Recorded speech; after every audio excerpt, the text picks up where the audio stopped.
ਹਰਵਿੰਦਰ ਸਿੰਘ ਚਾਵਲਾ ਇੱਕ ਵਾਰ ਮੈਂ ਫੇਰ ਤੁਹਾਡਾ ਸਵਾਗਤ ਕਰਦਾ ਸਿੱਖ ਸੰਗਤ ਨਿਊਜ਼ ਦੇਖ ਰਹੇ ਸਾਰੇ ਦਰਸ਼ਕਾਂ ਦਾ। ਪਿਆਰੇ ਦਰਸ਼ਕੋ, ਅੱਜ ਅਸੀਂ ਪਹਿਲਾਂ ਵੀ ਅਪਡੇਟ ਪਾਤੀ ਹੈ ਕਿ ਸਾਡੀ ਜਿਹੜੀ ਨਵੀਂ ਪੀੜ੍ਹੀ ਹੈ, ਖਾਸ ਕਰਕੇ ਸਿੱਖ ਕਮਿਊਨਿਟੀ ਦੀ, ਉਹ ਬਾਹਰ ਜਾਣਾ ਚਾਹੁੰਦੀ ਹੈ ਕਿਸੇ ਵੀ ਕੀਮਤ 'ਤੇ, ਕਿਸੇ ਵੀ ਤਰੀਕੇ ਦੇ ਨਾਲ, ਬਾਏ ਹੁੱਕ ਔਰ ਬਾਏ ਕਰੁੱਕ ਇੱਕ ਹੋੜ ਜੀ ਲੱਗੀ ਹੋਈ ਹੈ ਕਿ ਬਾਹਰ ਜਾਣਾ ਹੈ। ਭਾਵੇਂ ਜ਼ਮੀਨ ਨਾਲ ਗਹਿਣੇ ਰੱਖਣੀ ਪਏ, ਭਾਵੇਂ ਵੇਚਣੀ ਪਏ, ਜਿਹੜਾ ਮਰਜ਼ੀ ਵਸੀਲਾ ਵਰਤਿਆ ਜਾਏ, ਬਾਹਰ ਜਾਣਾ ਚਾਹੁੰਦੇ ਨੇ। ਅਤੇ ਇਹ ਕਿੰਨਾ ਕੁ ਠੀਕ ਹੈ, ਕਿੰਨਾ ਕੁ ਗਲਤ ਹੈ, ਕਿਉਂ ਹੋੜ ਜੀ ਲੱਗੀ ਹੋਈ ਹੈ, ਅਤੇ ਇਹ ਸਾਰੇ ਵਿਸ਼ੇ 'ਤੇ ਆਪਾਂ ਅੱਜ ਚਰਚਾ ਕਰਨੀ ਹੈ। ਅਤੇ ਇਹਦੇ ਦੂਰਗਾਮੀ ਨਤੀਜੇ ਕੀ ਹੋ ਸਕਦੇ ਨੇ, ਇਹਦਾ ਸਮਾਧਾਨ ਕੀ ਹੈ, ਸਾਰੇ ਵਿਸ਼ੇ 'ਤੇ ਅੱਜ ਆਪਾਂ ਚਰਚਾ ਕਰਾਂਗੇ। ਸਾਡੇ ਨਾਲ ਜਿਹੜੇ ਸਾਡੇ ਪੈਨਲ ਦੇ ਵਿੱਚ ਗੈਸਟ ਮੌਜੂਦ ਨੇ, ਸਭ ਤੋਂ ਪਹਿਲਾਂ ਉਹਨਾਂ ਦਾ ਸਵਾਗਤ ਕਰਦੇ ਹਾਂ। ਸਿੱਧ ਪਾਸੇ ਮੇਰੇ ਬੈਠੇ ਨੇ ਸਰਦਾਰ ਸੁਖਵਿੰਦਰ ਸਿੰਘ ਜੀ, ਜਿਨ੍ਹਾਂ ਦੀ ਏਮ ਓਵਰਸੀਜ਼ ਫਰਮ ਹੈ, ਕਾਸ਼ੀਪੁਰ, ਰੁਦਰਪੁਰ, ਪੀਲੀਭੀਤ ਵੀ ਸ਼ਾਇਦ ਹੈ, ਸਿਤਾਰਗੰਜ ਵੀ ਹੈ, ਅਤੇ ਬਹੁਤ ਲੰਮੇ ਸਮੇਂ ਤੋਂ ਇਸ ਫੀਲਡ ਦੇ ਵਿੱਚ ਆਪਣੀ ਸੇਵਾਵਾਂ ਦੇ ਰਹੇ ਨੇ। ਉਹ ਸਾਡੇ ਨਾਲ ਜੁੜੇ ਨੇ। ਸਭ ਤੋਂ ਪਹਿਲਾਂ ਉਹਨਾਂ ਦਾ ਸਵਾਗਤ ਕਰ ਦਿੰਦੇ ਹਾਂ। ਸੁਖਵਿੰਦਰ ਸਿੰਘ ਜੀ, ਤੁਹਾਡਾ ਬਹੁਤ ਬਹੁਤ ਸਵਾਗਤ ਹੈ। ਸਤਿ ਸ਼੍ਰੀ ਅਕਾਲ ਜੀ ਸਾਰਿਆਂ ਨੂੰ, ਸਾਰੀ ਸੰਗਤ ਨੂੰ ਦੇਖ ਰਹੀ ਸਿੱਖ ਸੰਗਤ ਟੀਵੀ ਨੂੰ। ਵਿਸ਼ੇ ਦੱਸ ਹੀ ਚੁੱਕੇ ਨੇ ਸਰ ਕਿ ਜਿੱਦਾਂ ਆਪਾਂ ਉਸੇ ਡਿਸਕਸ਼ਨ ਕਰਨਾ ਹੈ ਅਤੇ ਉਹਨੂੰ ਅੱਗੇ ਵਧਾਵਾਂਗੇ ਜੀ। ਅਤੇ ਮੇਰੇ ਨਾਲ ਮੈਡਮ ਮੌਜੂਦ ਨੇ ਰੁਦਰਪੁਰ ਦੇ ਵਿੱਚ ਗ੍ਰੇ ਮੈਟਰ ਫਰਮ ਜਿਹੜੀ ਹੈ, ਕਿਸੇ ਪਰਚੇ ਦੇ ਮੁਹਤਾਜ ਨਹੀਂ, 9 ਸਾਲਾਂ ਤੋਂ ਇਸ ਫੀਲਡ ਦੇ ਵਿੱਚ ਬਿਲਕੁਲ ਵਧੀਆ ਤਰੀਕੇ ਨਾਲ ਆਪਣੀ ਸੇਵਾਵਾਂ ਦੇ ਰਹੇ ਨੇ। ਮੈਮ ਜਗਦੀਸ਼ ਕੌਰ ਜੀ, ਉਹਨਾਂ ਦਾ ਵੀ ਆਪਾਂ ਸਵਾਗਤ ਕਰਦੇ ਹਾਂ। ਮੈਮ, ਤੁਹਾਡਾ ਬਹੁਤ ਬਹੁਤ ਸਵਾਗਤ। ਸੁਣ ਰਹੇ ਸਾਰੇ ਮੇਰੇ ਵੀਰਾਂ ਭਰਾਵਾਂ ਭੈਣਾਂ ਨੂੰ ਵਾਹਿਗੁਰੂ ਜੀ ਕਾ ਖਾਲਸਾ, ਵਾਹਿਗੁਰੂ ਜੀ ਕੀ ਫਤਿਹ। ਮੈਂ ਸਿੱਖ ਸੰਗਤ ਨਿਊਜ਼ ਦੇ ਚੈਨਲ ਰਾਹੀਂ ਵਿਦੇਸ਼ ਜਾਣਾ ਕਿੰਨਾ ਕੁ ਸਹੀ ਹੈ, ਕਿੰਨਾ ਕੁ ਗਲਤ, ਕਿਸ ਕਠਿਨਾਈਆਂ ਦਾ ਸਾਹਮਣਾ ਕਰਨਾ ਪੈਂਦਾ ਹੈ, ਇਹਨਾਂ ਸਾਰਿਆਂ 'ਤੇ ਵਿਚਾਰ ਚਰਚਾ ਕਰਾਂਗੇ। ਜੀ, ਥੈਂਕ ਯੂ ਮੈਮ। ਅਤੇ ਨਾਲ ਮੇਰੇ ਇੱਧਰ ਮੌਜੂਦ ਨੇ ਸਰਦਾਰ ਅਰਵਿੰਦਰ ਸਿੰਘ ਖੁਰਾਨਾ ਜੀ, ਜਿਹੜੇ ਕਿ ਹੈਲੀਕਾਪਟਰ ਇੰਜੀਨੀਅਰ ਨੇ, ਲੇਕਿਨ ਕਿਸੇ ਕਾਰਨ ਉਹਨਾਂ ਨੂੰ ਜੋਬ ਆਪਣੀ ਛੱਡਣੀ ਪਈ, ਅਤੇ ਹੁਣ ਆਪਣੀ ਪੰਜਾਬ ਇੰਸ਼ੋਰੈਂਸ ਕੰਪਨੀ ਜਿਹੜੀ ਹੈ, ਅਤੇ ਹਰ ਟੌਪਿਕ 'ਤੇ ਬੇਬਾਕ ਆਪਣੀ ਰਾਏ ਦਿੰਦੇ ਨੇ ਵਧੀਆ ਤਰੀਕੇ ਦੇ ਨਾਲ। ਹਰ ਟੌਪਿਕ 'ਤੇ ਕਈ ਥਾਵਾਂ 'ਤੇ ਅਸੀਂ ਉਹਨਾਂ ਨੂੰ ਦੇਖਿਆ ਹੈ ਕਿ ਆਪਣੀ ਵਧੀਆ ਰਾਏ ਦਿੰਦੇ ਨੇ, ਅਤੇ ਉਹ ਵੀ ਸਾਡੇ ਅੱਜ ਇਸ ਪੈਨਲ ਦੇ ਵਿੱਚ ਮੌਜੂਦ ਨੇ। ਉਹਨਾਂ ਦਾ ਵੀ ਆਪਾਂ ਸਵਾਗਤ ਕਰਦੇ ਹਾਂ। ਖੁਰਾਨਾ ਜੀ, ਤੁਹਾਡਾ ਬਹੁਤ ਬਹੁਤ ਸਵਾਗਤ। ਤੁਸੀਂ ਵਾਹਿਗੁਰੂ ਜੀ ਕਾ ਖਾਲਸਾ, ਵਾਹਿਗੁਰੂ ਜੀ ਕੀ ਫਤਿਹ। ਸਾਰੇ ਸਿੱਖ ਚੈਨਲ ਦੇ ਦਰਸ਼ਕਾਂ ਨੂੰ ਸਾਡੇ ਪੰਜਾਬ ਇੰਸ਼ੋਰੈਂਸ ਸਰਵਿਸਿਜ਼ ਦੀ ਟੀਮ ਵੱਲੋਂ ਫਤਿਹ ਦੀ ਗਾਂਝ ਕਰੋ। ਵਾਹਿਗੁਰੂ ਜੀ ਕਾ ਖਾਲਸਾ, ਵਾਹਿਗੁਰੂ ਜੀ ਕੀ ਫਤਿਹ। ਅੱਜ ਅਸੀਂ ਇਸ ਚਰਚਾ ਦੇ ਵਿੱਚ ਕਿਉਂ ਸ਼ਾਮਲ ਹੋਏ ਹਾਂ, ਕਿਉਂਕਿ ਹੁਣੇ ਤਾਜ਼ਾ ਦੀ ਇੱਕ ਬਹੁਤ ਹੀ ਦੁੱਖ ਭਰੀ ਘਟਨਾ ਹੋਈ ਹੈ ਸਾਡੇ ਸਾਹਮਣੇ। ਨਿਰਮਲਜੀਤ ਸਿੰਘ ਮਾਪਿਆਂ ਦਾ ਇਕੱਲਾ ਪੁੱਤ 26 ਸਾਲਾਂ ਦਾ, ਜਿਹੜਾ ਨਿਊਜ਼ੀਲੈਂਡ ਦੇ ਵਿੱਚ ਹਾਦਸੇ ਦਾ ਸ਼ਿਕਾਰ ਹੋ ਗਿਆ, ਅਤੇ ਅਜੇ ਤੱਕ ਉਹਦੀ ਡੈੱਡ ਬੋਡੀ ਇੱਥੇ ਨਹੀਂ ਪਹੁੰਚ ਸਕੀ। ਪਰਿਵਾਰ ਦਾ ਬਹੁਤ ਬੁਰੇ ਹਾਲਾਤ ਨੇ, ਅਤੇ ਜੋ ਸਾਨੂੰ ਜਾਣਕਾਰੀ ਮਿਲੀ ਹੈ ਕਿ ਉੱਥੇ ਨਾ ਤਾਂ ਉਹਦਾ ਇੰਸ਼ੋਰੈਂਸ ਸੀਗਾ, ਅਤੇ ਹੋਰ ਕਈ ਲਾਪਰਵਾਹੀਆਂ ਸੀਗੀ, ਅਤੇ ਇਸ ਤਰ੍ਹਾਂ ਦੀ ਘਟਨਾ ਹੋਰ ਕਿਸੇ ਪਰਿਵਾਰ ਦੇ ਨਾਲ ਨਾ ਵਾਪਰੇ। ਉਹ ਸਾਰੇ ਟੌਪਿਕ 'ਤੇ ਆਪਾਂ ਅੱਜ ਚਰਚਾ ਕਰਾਂਗੇ, ਅਤੇ ਨਾਲ ਉਹ ਵੀ ਮੁੱਦਾ ਆਪਾਂ ਜ਼ਰੂਰੀ ਸਮਝਦੇ ਹਾਂ। ਮੈਮ ਕੋਲ ਸਭ ਤੋਂ ਪਹਿਲਾਂ ਆਉਂਦੇ ਹਾਂ ਅਤੇ ਪੁੱਛਦੇ ਹਾਂ ਕਿ ਜਿਹੜੇ ਬਾਹਰ ਜਾਣਾ ਚਾਹੁੰਦੇ ਨੇ, ਅਤੇ ਇਹਨਾਂ ਨੂੰ ਕੀ ਲੱਗਦਾ ਕਿੰਨਾ ਕੁ ਠੀਕ ਹੈ, ਕਿੰਨਾ ਕੁ ਗਲਤ ਹੈ। ਜੇ ਜਾਂਦੇ ਨੇ ਅਤੇ ਕੀ ਉਹਨਾਂ ਨੂੰ ਇਸ ਤਰ੍ਹਾਂ ਦੀ ਸਾਵਧਾਨੀ ਵਰਤਣੀ ਚਾਹੀਦੀ ਨੇ ਕਿ ਜਿਵੇਂ ਇਕੱਲਿਆਂ ਮਾਪਿਆਂ ਦਾ ਇਕੱਲਾ ਪੁੱਤ ਸੀਗਾ, ਅਤੇ ਦੁੱਖਾਂ ਦਾ ਪਹਾੜ ਇੱਕ ਟੁੱਟ ਚੁੱਕਿਆ, ਅਤੇ ਇਸ ਤਰ੍ਹਾਂ ਦੇ ਹਾਲਾਤ ਕਿਸੇ ਹੋਰ ਪਰਿਵਾਰ ਦੇ ਨਾਲ ਨਾ ਹੋਣ।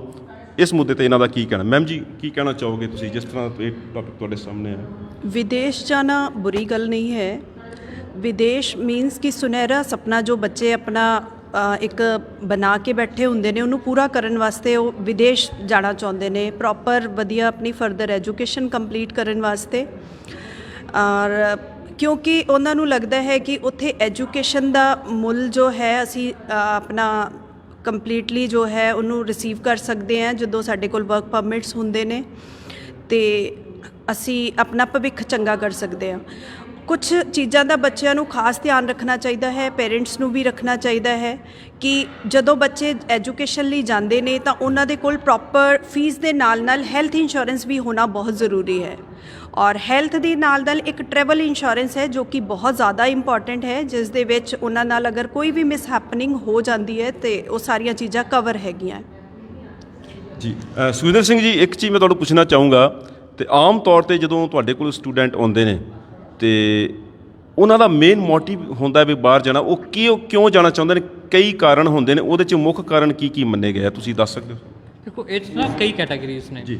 ਆਪਾਂ ਸਿਰਫ ਇੱਕ ਹੀ ਕੈਟਾਗਰੀ ਨੂੰ ਹਮੇਸ਼ਾ ਫੋਕਸ ਰੱਖਦੇ ਕਿ ਪੰਜਾਬੀ ਬਾਹਰ ਜਾ ਰਹੇ ਨੇ, ਪੰਜਾਬੀ ਬਾਹਰ ਜਾ ਰਹੇ, ਬਟ ਇਹ ਸੱਚਾਈ ਨਹੀਂ ਹੈ। ਇੰਡੀਆ ਦੇ ਵਿੱਚ 11 ਲੱਖ ਤੋਂ 12 ਲੱਖ ਸਟੂਡੈਂਟ ਹਰ ਸਾਲ ਬਾਹਰ ਪੜ੍ਹਨ ਜਾਂਦਾ ਹੈ, ਜਿਹਦੇ ਵਿੱਚੋਂ 65% ਬੱਚਾ ਪੜ੍ਹ ਕੇ ਵਾਪਸ ਇੰਡੀਆ 'ਚ ਆਉਂਦਾ ਹੈ।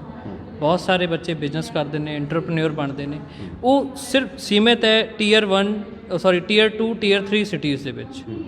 ਜੋ ਕਿ ਆਪਾਂ ਗੱਲ ਕਰੀਏ ਦਿੱਲੀ, ਮੁੰਬਈ, ਕੋਲਕਾਤਾ, ਠੀਕ ਹੈ, ਆਂਧਰਾ ਪ੍ਰਦੇਸ਼ ਉਸ ਇੱਕ ਵੱਡਾ ਹੈਗਾ, ਕੇਰਲਾ, ਤਮਿਲਨਾਡੂ, ਮਹਾਰਾਸ਼ਟਰ, ਜਿੱਥੇ ਬੱਚਾ ਪੜ੍ਹਾਈ ਨੂੰ ਮੋਟਿਵ ਲੈ ਕੇ ਜਾਂਦਾ। ਉਹਦੇ ਪਿੱਛੇ ਕਈ ਕਾਰਨਸ ਨੇ, ਬਿਕੋਜ਼ ਕਿਸੇ ਦੀ ਫਾਈਨੈਂਸ਼ੀਅਲ ਬੈਕਗਰਾਊਂਡ ਬਹੁਤ ਅੱਛੀ ਹੈਗੀ ਹੈ, ਕਿਸੇ ਦੀ ਫਾਈਨੈਂਸ਼ੀਅਲ ਬੈਕਗਰਾਊਂਡਸ ਜਿਹੜੀਆਂ ਇੱਕ ਐਵਰੇਜ ਹੈਗੀਆਂ ਨੇ। ਆਪਣੇ ਨਾਰਥ ਇੰਡੀਆ ਦੇ ਵਿੱਚ ਚੱਲਣ ਸ਼ੁਰੂ ਦੇ ਵਿੱਚ ਹੌਲੀ ਹੌਲੀ ਗੁਜਰਾਤ ਤੋਂ ਸ਼ੁਰੂ ਹੋ ਕੇ ਪੰਜਾਬ, ਹਰਿਆਣਾ, ਹੁਣ ਕੁਛ ਸਰਾਈ ਬੈਲਟ ਹੈ, ਇੱਧਰ ਆਇਆ।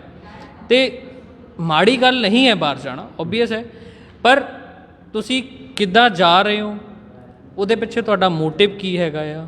ਬਾਕੀ ਤੁਸੀਂ ਪੜ੍ਹਨ ਜਾ ਰਹੇ ਹੋ, ਅੱਗੇ ਜਾ ਕੇ ਆਪਣਾ ਫਿਊਚਰ ਫੋਕਸਡ ਹੋ ਜਾਂ ਨਹੀਂ ਹੋ, ਉਹ ਸਾਰੀਆਂ ਚੀਜ਼ਾਂ ਮੈਟਰ ਕਰਦੀਆਂ। ਨਹੀਂ, ਆਮ ਤੌਰ 'ਤੇ ਜਿਵੇਂ ਅੱਜ ਕੱਲ੍ਹ ਇੱਕ ਭੇਡ ਚਾਲ ਜੀ ਹੋ ਚੁੱਕੀ ਹੈ ਵੀ ਕਿਸੇ ਵੀ ਤਰੀਕੇ ਨਾਲ ਬਾਹਰ ਜਾਣਾ ਚਾਹੁੰਦੇ ਨੇ। ਤੁਹਾਡੇ ਕੋਲ ਵੀ ਕਈ ਕੇਸ ਇੱਦਾਂ ਹੁੰਦੇ ਹੋਣੇ, ਭਾਵੇਂ ਉਹ ਕਾਬਲ ਨਹੀਂ ਹੈਗੇ, ਉਹ ਕਹਿੰਦੇ ਆ ਕਿ ਕੋਈ ਜੁਗਾੜ ਲਾ ਦਿਓ, ਭਾਵੇਂ ਕੋਈ ਆਈਲੈਟ ਵਾਲੀ ਕੁੜੀ ਲੱਭ ਲਓ ਅਤੇ ਚੱਕੋ ਤਿਆਰੀ ਜੱਟਾ, ਪੈਸੇ ਖਰਚ ਕਰੋ। ਇਹ ਕਿੰਨਾ ਕੁ ਠੀਕ, ਕਿੰਨਾ ਕੁ ਗਲਤ ਹੈ ਇਹਦੇ ਬਾਰੇ? ਦੇਖੋ, ਅਗਰ ਆਪਾਂ ਗੱਲ ਕਰੀਏ ਭੇਡ ਚਾਲ ਵਾਲੇ ਬੱਚਿਆਂ ਦੀ, ਦੇਖੋ ਟੋਟਲੀ ਗਲਤ ਹੈ। ਭੇਡ ਚਾਲ ਨੂੰ ਫੋਕਸ ਕਰਕੇ ਜਾਣਾ, ਕਿਤੇ ਨਾ ਕਿਤੇ ਤੁਸੀਂ ਆਪਣੇ ਆਪ ਨੂੰ ਕਲੀਅਰ ਨਹੀਂ ਹੋ ਕਿ ਮੈਂ ਲਾਈਫ 'ਚ ਕੀ ਕਰਨਾ ਚਾਹੁੰਦਾ। ਜਾਂ ਤੁਹਾਡੇ ਕੋਲ ਇੱਕ ਸੈੱਟ ਟਾਰਗੇਟ ਹੀ ਨਹੀਂ ਹੈ ਕਿ ਮੈਂ ਲਾਈਫ 'ਚ ਕਰਨਾ ਕੀ ਚਾਹੁੰਦਾ, ਮੈਂ ਅੱਗੇ ਜਾ ਕੇ ਕਰੀਅਰ ਫੋਕਸ ਹੋਣਾ ਹੈ, ਮੈਂ ਸਿਰਫ ਪੈਸੇ ਕਮਾਉਣੇ ਹੈਗੇ ਆ, ਜਾਂ ਫਿਰ ਬਸ ਮੈਂ ਪਹੁੰਚਣਾ। ਤਾਂ ਪਹਿਲਾਂ ਤੁਹਾਨੂੰ ਆਪਣੇ ਆਪ 'ਚ ਕੈਟੇਗਰਾਈਜ਼ ਕਰਨਾ ਪਊਗਾ ਕਿ ਮੈਂ ਕਿੱਥੇ ਸਟੈਂਡ ਕਰਦਾ। ਅੱਜ ਮੈਂ ਅਗਰ ਇੰਡੀਆ ਦੇ ਵਿੱਚ ਹਾਂ ਤਾਂ ਮੈਂ ਕਿੱਥੇ ਸਟੈਂਡ ਕਰਦਾ, ਮੇਰੀ ਐਜੂਕੇਸ਼ਨ ਲੈਵਲ ਕਿੱਥੇ ਸਟੈਂਡ ਕਰਦੀ ਹੈਗੀ ਹੈ, ਮੇਰੀਆਂ ਸਕਿੱਲਸ ਕਿੱਥੇ ਸਟੈਂਡ ਕਰਦੀਆਂ ਨੇ। ਦੈਨ ਪਹਿਲਾਂ ਉਹਦੇ ਵਿੱਚ ਤੁਹਾਨੂੰ ਕੈਟੇਗਰਾਈਜ਼ ਕਰਨਾ ਪਊਗਾ। ਅਗਰ ਇਕੱਲਾ ਦੇਖ ਕੇ ਕਿ ਮੇਰਾ ਨਾਲ ਵਾਲਾ ਬਾਹਰ ਚਲੇ ਗਿਆ, ਉਹਨੇ ਆ ਕੇ ਕੋਠੀ ਪਾ ਲਈ ਤਾਂ ਮੈਂ ਵੀ ਚਲੇ ਜਾਊਂਗਾ ਕੋਠੀ ਪਾ ਲੂੰਗਾ, ਤਾਂ ਉਹ ਟੋਟਲੀ ਗਲਤ ਹੈ, ਉਹ ਟੋਟਲੀ ਰੋਂਗ ਹੈ। ਬਿਕੋਜ਼ ਜਦ ਤੱਕ ਤੁਸੀਂ ਆਪਣੇ ਆਪ ਨੂੰ ਕੁਐਸਚਨ ਪੁੱਛੋ ਕਿ ਮੈਂ ਲਾਈਫ ਦੇ ਵਿੱਚ ਕੀ ਅਚੀਵ ਕਰਨਾ ਚਾਹੁੰਦਾ। ਅਗਰ ਅੱਜ ਆਪਾਂ ਇੱਥੇ ਬੈਠੇ ਹਾਂ ਤਾਂ ਇੱਕ ਆਪਾਂ ਮੋਟਿਵ ਲੈ ਕੇ ਬੈਠੇ ਨਾ ਕਿ ਇਸ ਟੌਪਿਕ 'ਤੇ ਗੱਲ ਕਰਨੀ ਹੈ, ਆਹ ਚੀਜ਼ ਸਾਡਾ ਮੋਟਿਵ ਹੈ। ਜਦ ਸਾਡੇ ਕੋਲ ਕੋਈ ਮੋਟਿਵ ਹੀ ਨਹੀਂ ਹੈ ਤਾਂ ਫਿਰ ਅਸੀਂ ਲਾਈਫ 'ਚ ਕੁਛ ਅਚੀਵ ਹੀ ਨਹੀਂ ਕਰ ਸਕਦੇ। ਚਾਹੇ ਬਾਹਰ ਚਲੇ ਜਾਓ, ਚਾਹੇ ਇੰਡੀਆ 'ਚ ਰਹਿ ਲਓ, ਚਾਹੇ ਆਪਣੇ ਘਰ 'ਚ ਬੈਠੇ ਰਹੋ, ਕੋਈ ਅਚੀਵ ਨਹੀਂ ਕਰ ਸਕਦੇ। ਬਿਲਕੁਲ ਜੀ। ਦਰਸ਼ਕਾਂ ਨੂੰ ਵੀ ਬੇਨਤੀ ਹੈ ਕਿ ਤੁਸੀਂ ਆਪਣੇ ਕਮੈਂਟ ਇਹਦੇ ਜ਼ਰੂਰ ਪਾਏ ਜਾਓ। ਤੁਹਾਡੇ ਮੁਤਾਬਕ ਜੋ ਇਹ ਹਾਲਾਤ ਨੇ ਕਿ ਸਾਡੀ ਨਵੀਂ ਪੀੜ੍ਹੀ ਜਿਹੜੀ ਨਿਊ ਜਨਰੇਸ਼ਨ ਹੈ ਉਹ ਕਿਸੇ ਵੀ ਕੀਮਤ 'ਤੇ ਬਾਏ ਹੁੱਕ ਬਾਏ ਔਰ ਕਿਸ ਤਰ੍ਹਾਂ ਵੀ ਮਤਲਬ ਬਾਹਰ ਜਾਣਾ ਚਾਹੁੰਦੇ ਨੇ, ਤੁਹਾਡੇ ਮੁਤਾਬਕ ਇਹਦਾ ਜ਼ਿੰਮੇਦਾਰ ਕੌਣ ਹੈ? ਇੱਕ ਠੀਕ ਹੈ ਜਾਂ ਗਲਤ ਹੈ? ਤੁਸੀਂ ਆਪਣੀ ਰਾਏ ਇਹਦੇ ਵਿੱਚ ਜ਼ਰੂਰ ਦੇ ਸਕਦੇ ਹੋ। ਅਰਵਿੰਦਰ ਸਿੰਘ ਜੀ ਕੋਲ ਆਉਂਦੇ ਆ ਅਤੇ ਇਹਨਾਂ ਤੋਂ ਪੁੱਛਦੇ ਹਾਂ ਕਿ ਬਾਹਰ ਜਿਹੜਾ ਜਾਣ ਦਾ ਜਿਹੜਾ ਚਲਨ ਇੱਕ ਵੱਧਦਾ ਜਾ ਰਿਹਾ, ਖਾਸ ਕਰਕੇ ਰੁੱਧਪੁਰ ਵਰਗੀ ਜਗ੍ਹਾ 'ਤੇ ਆਪਾਂ ਵੇਖੀ ਕਿ 100 ਤੋਂ ਵੱਧ ਆਈਲੈਟ ਸੈਂਟਰ ਖੁੱਲ੍ਹੇ ਹੋਏ ਨੇ, ਅਤੇ ਜੋ ਸਾਨੂੰ ਜਾਣਕਾਰੀ ਪਰਸੈਂਟੇਜ ਬਹੁਤ ਘੱਟ ਹੈ ਜਿਹੜੇ ਬੱਚੇ ਬਾਹਰ ਚਲੇ ਜਾਂਦੇ ਨੇ। ਅਤੇ ਇਹਨਾਂ ਦੀ ਰਾਏ ਲੈਣਾ, ਇਹਨਾਂ ਦਾ ਕੀ ਕਹਿਣਾ ਹੈ ਕਿ ਬਾਹਰ ਜਿਹੜੀ ਜਾ ਰਹੇ ਨੇ ਇਹ ਕਿਸ ਹੱਦ ਤੱਕ ਠੀਕ ਹੈ, ਕਿਸ ਹੱਦ ਤੱਕ ਗਲਤ ਹੈ? ਜੀ ਖੁਰਾਨਾ ਜੀ। ਵਾਹਿਗੁਰੂ ਜੀ ਕਾ ਖਾਲਸਾ, ਵਾਹਿਗੁਰੂ ਜੀ ਕੀ ਫਤਿਹ। ਮੇਰੀ ਨਜ਼ਰ 'ਚ 3 ਤਰ੍ਹਾਂ ਦੇ ਬੱਚੇ ਬਾਹਰ ਜਾਂਦੇ ਨੇ। ਇੱਕ ਤਾਂ ਉਹ ਜਿਹੜੇ ਪਿੱਛੋਂ ਫਾਈਨੈਂਸ਼ਲੀ ਵੀਕ ਨੇ ਜੀ, ਉਹ ਕਹਿੰਦੇ ਆ ਕਿ ਚਲੋ ਕੱਲਾ ਮੁੰਡਾ ਜਾਂ ਉਹਨਾਂ ਨੇ ਬੈਕਗਰਾਊਂਡ ਬਹੁਤ ਉਹਨਾਂ ਦਾ ਵੀਕ ਚੱਲ ਰਿਹਾ ਹੈ, ਉਹਨਾਂ ਦਾ ਮੈਨੂੰ ਇੱਕ ਤਰ੍ਹਾਂ ਦਾ ਸਹੀ ਲੱਗਦਾ ਕਿ ਜਾ ਕੇ ਚਲੋ ਕੁਝ ਕਮਾ ਕੇ ਲਿਆਵਾਂਗੇ, ਪਿੱਛੇ ਪੈਸਾ ਘੱਲਾਂਗੇ, ਭੈਣ ਦਾ ਵਿਆਹ ਹੋ ਜਾਏਗਾ ਜਾਂ ਟਰੈਕਟਰ ਜਾਂ ਕੋਈ ਐਗਰੀਕਲਚਰ ਇਕਵਿਪਮੈਂਟਸ ਬਣ ਜਾਣਗੇ। ਔਰ ਮੋਸਟਲੀ ਦੇਖਾਂਗੇ ਕਿ ਫਾਰਮਰਸ ਦੇ ਹੀ ਬੱਚੇ ਬਾਹਰ ਜਾਂਦੇ ਨੇ, because they are left with nothing, ਕਿ ਉਹਨਾਂ ਨੂੰ ਉੱਥੇ ਜਾ ਕੇ ਇੱਕ ਜੌਬ ਅਪੋਰਚੁਨਿਟੀ ਮਿਲਦੀ ਹੈ। ਜੌਬ ਅਪੋਰਚੁਨਿਟੀ ਤਾਂ ਇੰਡੀਆ 'ਚ ਵੀ ਬਹੁਤ ਹੈ, ਬਿਕੋਜ਼ ਮੈਂ ਫੇਸਬੁੱਕ 'ਤੇ ਪੋਸਟ ਪਾਈ ਹੈ, 30 ਦਿਨ ਹੋ ਗਿਆ ਕੋਈ ਰਿਜ਼ਿਊਮ ਨਹੀਂ ਆਇਆ, CV ਜਾਂ ਮੋਬਾਈਲ ਨੰਬਰ 'ਤੇ WhatsApp ਨਹੀਂ ਆਈ। ਇਟਸ ਜਸਟ ਐਕਸਕਿਊਜ਼ ਕਿ ਇੰਡੀਆ 'ਚ ਜੌਬ ਨਹੀਂ ਹੈ। ਬਿਕੋਜ਼ ਕੰਮ ਕਰਨ ਲਈ ਜਿਵੇਂ ਵੀਰ ਜੀ ਨੇ ਕਿਹਾ ਕਿ ਇੱਕ ਮੋਟੋ ਹੋਣਾ ਚਾਹੀਦਾ, ਜਿਹਦਾ ਮੋਟੋ ਵਾਕਈ ਜੌਬ ਲੱਭਣਾ ਹੈ ਨਾ, ਤਾਂ ਉਹ CV ਦੀ ਪੋਸਟ ਕਰਨਗੇ ਮੇਰੇ ਖਿਆਲ 'ਚ। ਕਿ ਅੱਜ ਕੱਲ੍ਹ ਇੰਨੀਆਂ ਵੈਬਸਾਈਟਾਂ ਆ ਗਈਆਂ ਨੇ, ਦੇ ਆਲਵੇਜ਼ ਫਾਈਂਡ ਕਿ ਆਪਾਂ ਦੇਖਦੇ ਹਾਂ YouTube 'ਤੇ ਲੱਗੇ ਹੁੰਦੇ ਆ ਜਾਂ Facebook 'ਤੇ ਜਾਂ WhatsApp 'ਤੇ। ਸੈਕਿੰਡ 'ਤੇ ਜਾਂਦੇ ਆ ਭੇਡ ਚਾਲ ਵਾਲੇ। ਇਹਨਾਂ ਵੀਰ ਜੀ ਨੇ ਕਿਹਾ ਹੈ ਕਿ ਦੇ ਆਰ ਟੋਟਲੀ ਰੋਂਗ। ਮੈਂ ਇਸ ਪੁਆਇੰਟ ਨੂੰ ਨਕਾਰਾਂਗਾ ਤੁਹਾਡੇ, ਕਿਉਂਕਿ ਦੇਖੋ ਕਿ ਕੈਰੀਅਰ ਓਰੀਐਂਟਡ ਅਗਰ ਹੈਗੇ ਆ ਉਹ, ਤੁਸੀਂ ਆਪਣਾ ਅਗਰ ਪ੍ਰੋਫਾਈਲ ਤੁਸੀਂ ਆਪਣੇ ਸੈਂਟਰ ਦੀ ਵੀ ਮੇਰੇ ਖਿਆਲ ਐਦਾਂ ਮੈਂ ਉਂਗਲੀ ਨਹੀਂ ਚੱਕ ਰਿਹਾ, ਬਟ ਉਹਦੇ 'ਚ ਮੋਸਟਲੀ ਬੱਚੇ ਦੇਖੋਗੇ ਕਿ ਦੇ ਆਰ ਬਿਲੋ 70% ਔਰ 60%, ਜਿਨ੍ਹਾਂ ਦੀ 12th 'ਚ ਐਜੂਕੇਸ਼ਨ ਕ੍ਰਾਈਟੀਰੀਆ ਔਰ ਐਲੀਜੀਬਿਲਿਟੀ ਫਾਈਂਡ ਆਊਟ ਕਰੋਗੇ ਤੁਸੀਂ ਕਿ ਉਹ ਅਗਰ ਕੈਰੀਅਰ ਓਰੀਐਂਟਡ ਹੁੰਦੇ ਤੇ ਇੰਡੀਆ 'ਚ ਯੂਨੀਵਰਸਿਟੀ ਨਾਲੰਦਾ ਯੂਨੀਵਰਸਿਟੀ ਹੈ, ਦੂਰ ਕਿਉਂ ਜਾਣਾ, ਆਪਣੇ GB ਪੰਥ ਯੂਨੀਵਰਸਿਟੀ ਹੈ। ਇੱਥੇ ਦੇ ਕਿੰਨੇ ਟ੍ਰੇਡਸ ਨੇ ਉਹਨਾਂ ਨੂੰ ਇਹ ਹੀ ਨਹੀਂ ਪਤਾ, ਵਾਟ ਆਲ ਦਾ scopes are here in India. ਉਹਨਾਂ ਨੂੰ 12th ਤੋਂ ਬਾਅਦ ਹੀ ਨਹੀਂ ਪਤਾ ਕਿ ਅਗਰ ਮੈਂ ਕਾਮਰਸ ਲਈਏ ਤਾਂ ਕਿਹੜੇ ਟ੍ਰੇਡਸ ਓਪਨ ਹੁੰਦੇ ਨੇ। ਉਹ ਸਿਰਫ ਉੱਥੇ ਡਾਲਰ ਕਮਾਉਣ ਜਾਂਦੇ ਨੇ, ਕਿਉਂਕਿ ਉਹਨਾਂ ਨੇ ਦੇਖਿਆ ਕਿ ਗੁੱਚੀ ਬ੍ਰਾਂਡਸ ਦੇ ਪਿੱਛੇ ਬਹੁਤ ਭੱਜ ਰਹੇ ਹਾਂ ਆਪਾਂ, ਇੱਕ ਲੈਵਿਸ਼ ਲਾਈਫ ਔਰ ਇਹ ਮੈਟੀਰੀਅਲਿਸਟਿਕ ਚੀਜ਼ਾਂ ਦੇ ਪਿੱਛੇ ਆਪਾਂ ਭੱਜ ਰਹੇ ਹਾਂ। ਮੈਂ ਤੁਹਾਨੂੰ ਹੀ ਗੱਲ ਕਰਾਂਗਾ, most of the IELTS centre ਇਹ ਕਰਦੇ ਆ ਕਿ ਉੱਥੇ ਬਹੁਤ ਸਕੋਪ ਹੈ, ਉੱਥੇ ਜੌਬਸ ਨੇ and everything. You show them the vision ਕਿ ਉੱਥੇ ਬਹੁਤ ਸਕੋਪ ਹੈ ਜੀ, ਨੌਕਰੀ ਜਾਂਦਿਆਂ ਹੀ ਲੱਗ ਜਾਏਗੀ, ਇੰਨੀ ਬਈ ਇੰਨੀ ਇੱਥੇ ਇੰਨੇ ਦੇ ਘੰਟੇ ਕੰਮ ਕਰਨਾ, ਉੱਥੇ ਘੱਟ ਕੰਪਨੀ ਘੰਟਿਆਂ 'ਚ ਇੰਨਾ ਪੈਸਾ ਕਮਾ ਲੋਗੇ। Then why don't you see your vision over there, ਕਿ ਤੁਹਾਨੂੰ ਆਪਣਾ ਉੱਥੇ ਭਵਿੱਖ ਕਿਉਂ ਨਹੀਂ ਦਿਖਦਾ? ਤੁਸੀਂ ਇੱਥੋਂ ਦੇ ਯੁਵਾ ਪੂਰੇ ਸਾਡੀ ਕੌਮ ਨੂੰ, ਸਾਡੇ ਵਿਰਸੇ ਨੂੰ ਖਾਲੀ ਕਰੀ ਜਾ ਰਹੇ ਹੋ। ਮੈਂ ਇੱਕ ਉਂਗਲੀ ਨਹੀਂ ਚੱਕ ਰਿਹਾ, ਤੁਹਾਡਾ ਕਮਰਸ਼ਲਾਈਜ਼। ਤੁਹਾਨੂੰ ਕੀ ਲੱਗਦਾ ਕਿਤੇ ਨਾ ਕਿਤੇ ਆਈਲੈਟ ਸੈਂਟਰ ਵਾਲੀ ਉਹਦੇ ਜ਼ਿੰਮੇਦਾਰ ਨੇ? ਬਿਲਕੁਲ, ਦੇਖੋ ਜਿਹੜਾ ਰਾਹ ਕਹਿੰਦੇ ਆ ਨਾ ਕਿ ਜਿਹੜਾ ਮੀਡੀਏਟਰ ਹੁੰਦਾ ਉਹੀ ਜ਼ਿੰਮੇਦਾਰ ਹੁੰਦਾ। ਹੁਣ ਜਿਵੇਂ ਅਗਰ ਮੈਂ ਇੰਸ਼ੋਰੈਂਸ ਦਾ ਕੰਮ ਹੈ, ਜੇ ਮੈਂ ਇੰਸ਼ੋਰੈਂਸ ਦਾ ਕੋਈ ਕਲੇਮ ਪਾਸ ਹੋ ਜਾਂਦਾ ਤਾਂ ਵੀ ਮੈਂ ਹੀ ਜ਼ਿੰਮੇਦਾਰ ਹਾਂ, ਤੁਸੀਂ ਮੈਨੂੰ ਵਾਹ-ਵਾਹ ਕਰੋਗੇ। ਜੇ ਰਿਜੈਕਟ ਹੋਏਗਾ ਤਾਂ ਵੀ ਮੈਨੂੰ ਵਾਹ-ਵਾਹ ਕਰੋਗੇ। ਤੇ ਜਰੀਆ ਹਮੇਸ਼ਾ ਜਿਹੜੀ ਤੰਦ ਹੁੰਦੀ ਹੈ ਨਾ ਡੋਰ ਦੀ, ਉਹ ਕਹਿੰਦੇ ਜਿਹਦੀ ਪਤੰਗ ਸਰ ਨਾਲ ਉੱਚੀ ਔਰ ਜਿੰਨੇ ਪੇਚ ਕੱਟੂਗੀ, ਜਿੰਨੀ ਪਤੰਗਾ ਕੱਟੂਗੀ, ਤੇ ਡੋਰ ਪੁੱਛੇਗਾ ਬੰਦਾ ਕਿ ਡੋਰ ਕਿਹੜੀ ਆ, ਕਿੱਥੋਂ ਖਰੀਦੀ ਹੈ। ਤੇ ਇਹਦੇ 'ਚ ਏਜੰਟ ਦਾ ਬਹੁਤ ਵੱਡਾ ਰੋਲ ਹੈ ਕਿ ਸਾਡਾ ਵਿਰਸਾ ਜਿਹੜਾ ਖਾਲੀ ਹੋ ਰਿਹਾ। ਤੇ ਇਹ ਵੀ ਜਿਵੇਂ ਇਹਨਾਂ ਨੇ ਵੀ ਕੈਰੀਅਰ ਬਣਾ ਲਿਆ। ਸਾਡੇ ਬੱਚਿਆਂ ਨੂੰ, ਨਿਊ ਜਨਰੇਸ਼ਨ ਨੂੰ ਕੀ ਆਪਣਾ ਭਵਿੱਖ ਬਣਾਉਣ ਦੇ ਲਈ ਕਿ ਉਹ ਗਲਤ ਸੋਚ ਰਹੇ ਨੇ? ਅਗਰ ਭਵਿੱਖ ਬਣਾਉਣਾ ਚਾਹੁੰਦੇ, ਅਗਰ ਸੁਨਹਿਰੀ ਭਵਿੱਖ ਲੈ ਕੇ ਬਾਹਰ ਜਾਣਾ ਚਾਹੁੰਦੇ ਨੇ, ਇਹਦੇ 'ਚ ਗਲਤ ਕੀ ਹੈ? ਬਿਲਕੁਲ ਗਲਤ ਨਹੀਂ ਹੈ ਵੀਰ ਜੀ। ਔਰ ਇੱਥੇ ਤੁਸੀਂ ਦੇਖਿਆ ਹੋਣਾ ਕਿ ਪਹਿਲਾਂ ਹੀ ਆਫਰ ਲੈਟਰ ਪਾਓ ਉਹਨਾਂ ਨੂੰ। ਅਗਰ ਭਵਿੱਖ ਦੇਖਣਾ, ਸਟੱਡੀ ਬੇਸ 'ਤੇ ਜਾਣਾ ਹੈ, ਐਸਾ ਕਿਹੜਾ ਐਂਟਰੈਂਸ ਉੱਥੇ ਉਹਨਾਂ ਹੁੰਦਾ ਕਿ ਜਿਹੜਾ ਆਫਰ ਲੈਟਰ ਪਹਿਲਾਂ ਦੇ ਦਿੰਦਾ? ਮੈਨੂੰ ਨਹੀਂ ਲੱਗਦਾ they have any entrance of the universities over there. ਇੱਥੇ ਅਗਰ ਆਰੀਅਨ ਸਕੂਲ ਜਾਂ DPS ਸਕੂਲ ਔਰ ਐਨੀ ਉਹਦਾ ਵੈਲ ਰਿਨੋਨਡ, ਅਗਰ ਕੋਈ ਉਹਦੇ 'ਚ ਦੇਖ ਲਓਗੇ ਫਰੈਂਚਾਈਜ਼ੀ ਸਕੂਲਸ ਜੋ ਅੱਜ ਕੱਲ੍ਹ ਚੱਲ ਰਹੇ ਨੇ, ਉਹਦਾ ਐਂਟਰੈਂਸ ਹੀ ਕੱਢਣਾ 12th ਤੱਕ, ਉਹਦੇ 'ਚ ਵੀ ਐਂਟਰੈਂਸ ਚੱਲਦਾ ਹੈ। ਤਾਂ ਤੁਸੀਂ ਪਹਿਲਾਂ ਹੀ ਕਰ ਦਿੰਦੇ ਹੋ ਆਫਰ, ਆਓ ਆਫਰ ਲੈਟਰ ਲੈ ਕੇ ਜਾਓ, ਫੀਸ ਬਾਅਦ 'ਚ ਦਿਓ। ਅਗਰ ਉਹਨਾਂ ਨੇ ਭਵਿੱਖ ਦੇਖਣਾ, ਉਹਨਾਂ ਨੇ ਬਾਹਰ, ਤੇ ਕੋਈ ਯਾਰ entrance criteria motive IELTS centre ਦਾ ਕੇਵਲ ਕਮਾਈ ਦਾ ਮੋਟਿਵ ਹੈ? ਨਹੀਂ, ਦੇਖੋ ਕਿਸੇ ਦਾ ਪੈਸ਼ਨ ਹੋ ਸਕਦਾ ਕਿ ਪੈਸ਼ਨ ਹੋ ਸਕਦਾ ਹੈ। ਜਿਵੇਂ ਮੇਰਾ ਪੈਸ਼ਨ ਹੈ, ਮੈਂ ਹੈਲੀਕਾਪਟਰ ਇੰਜੀਨੀਅਰ, ਮੇਰਾ ਪੈਸ਼ਨ ਹੈ ਮੇਰਾ ਆਪਣਾ ਚੌਪਰ ਹੋਏ by 2030, but by default I could not go back to my job. 8 ਸਾਲ ਨੌਕਰੀ ਕਰਨ ਤੋਂ ਬਾਅਦ ਮੈਨੂੰ ਪਤਾ ਮੇਰਾ ਪੰਜਾਬ ਇੰਸ਼ੋਰੈਂਸ ਇੱਕ ਜਰੀਆ ਬਣੇਗਾ ਮੇਰਾ ਚੌਪਰ ਲਿਆਉਣ ਦਾ। ਮੇ ਵੀ ਇਹਨਾਂ ਦਾ ਵਿਜ਼ਨ ਵੀ ਕੁਝ ਹੋਰ ਹੋ ਸਕਦਾ ਲਾਈਫ 'ਚ, ਬਟ ਇਹਨਾਂ ਨੇ ਇੱਕ ਜਰੀਆ ਚੂਜ਼ ਕੀਤਾ ਕਿ ਪੈਸਾ ਕਿੱਥੋਂ ਆਏਗਾ, ਜਿਵੇਂ ਮੈਂ ਪੰਜਾਬ ਇੰਸ਼ੋਰੈਂਸ ਕੀਤਾ। ਕੋਈ ਨਹੀਂ, ਉਹਨਾਂ ਸੁਖਿੰਦਰ ਸਿੰਘ ਸੁਨੇ ਬਾਜੀ ਜੀ। ਮੈਂ ਦੋ ਤਰ੍ਹਾਂ ਦੇ ਗੱਲ ਕਹਿਤੇ ਸੀ ਕਿ ਇੱਕ ਤਾਂ ਜਾਂਦੇ ਹੈ ਕਿ ਜਿਹੜੇ ਮਜਬੂਰ ਆ, ਠੀਕ ਹੈ, ਦੂਸਰੇ ਕਿ ਜੇ, ਔਰ ਤੀਸਰੇ ਮੈਂ ਤੁਹਾਨੂੰ ਦੱਸਤਾ ਕਹਿ ਰਿਹਾ ਕਿ ਜਿਹੜੇ ਹੁੰਦੇ ਆ ਨਾ ਇੱਥੇ ਕੰਮ ਨਹੀਂ ਕਰਨਾ ਚਾਹੁੰਦੇ, ਉਹ ਬੰਦੇ ਆ ਕਿ ਕਹਿੰਦੇ ਇੱਥੇ ਕੁਝ ਰੱਖਿਆ ਹੀ ਨਹੀਂਗਾ। ਮੈਂ ਉਹਨਾਂ ਨੂੰ ਕਹਿਣਾ ਜਿਹੜੇ ਫੇਸਬੁੱਕ ਤੇ ਤੁਸੀਂ ਆਓ ਮੇਰੇ ਕੋਲ, ਮੈਂ ਦੱਸਣਾ, ਪਰ ਤੁਸੀਂ ਕੰਮ ਕਰਨ ਨੂੰ ਤਾਂ ਤਿਆਰ ਹੋ ਸਾਡੇ ਅਕੋਰਡਿੰਗ।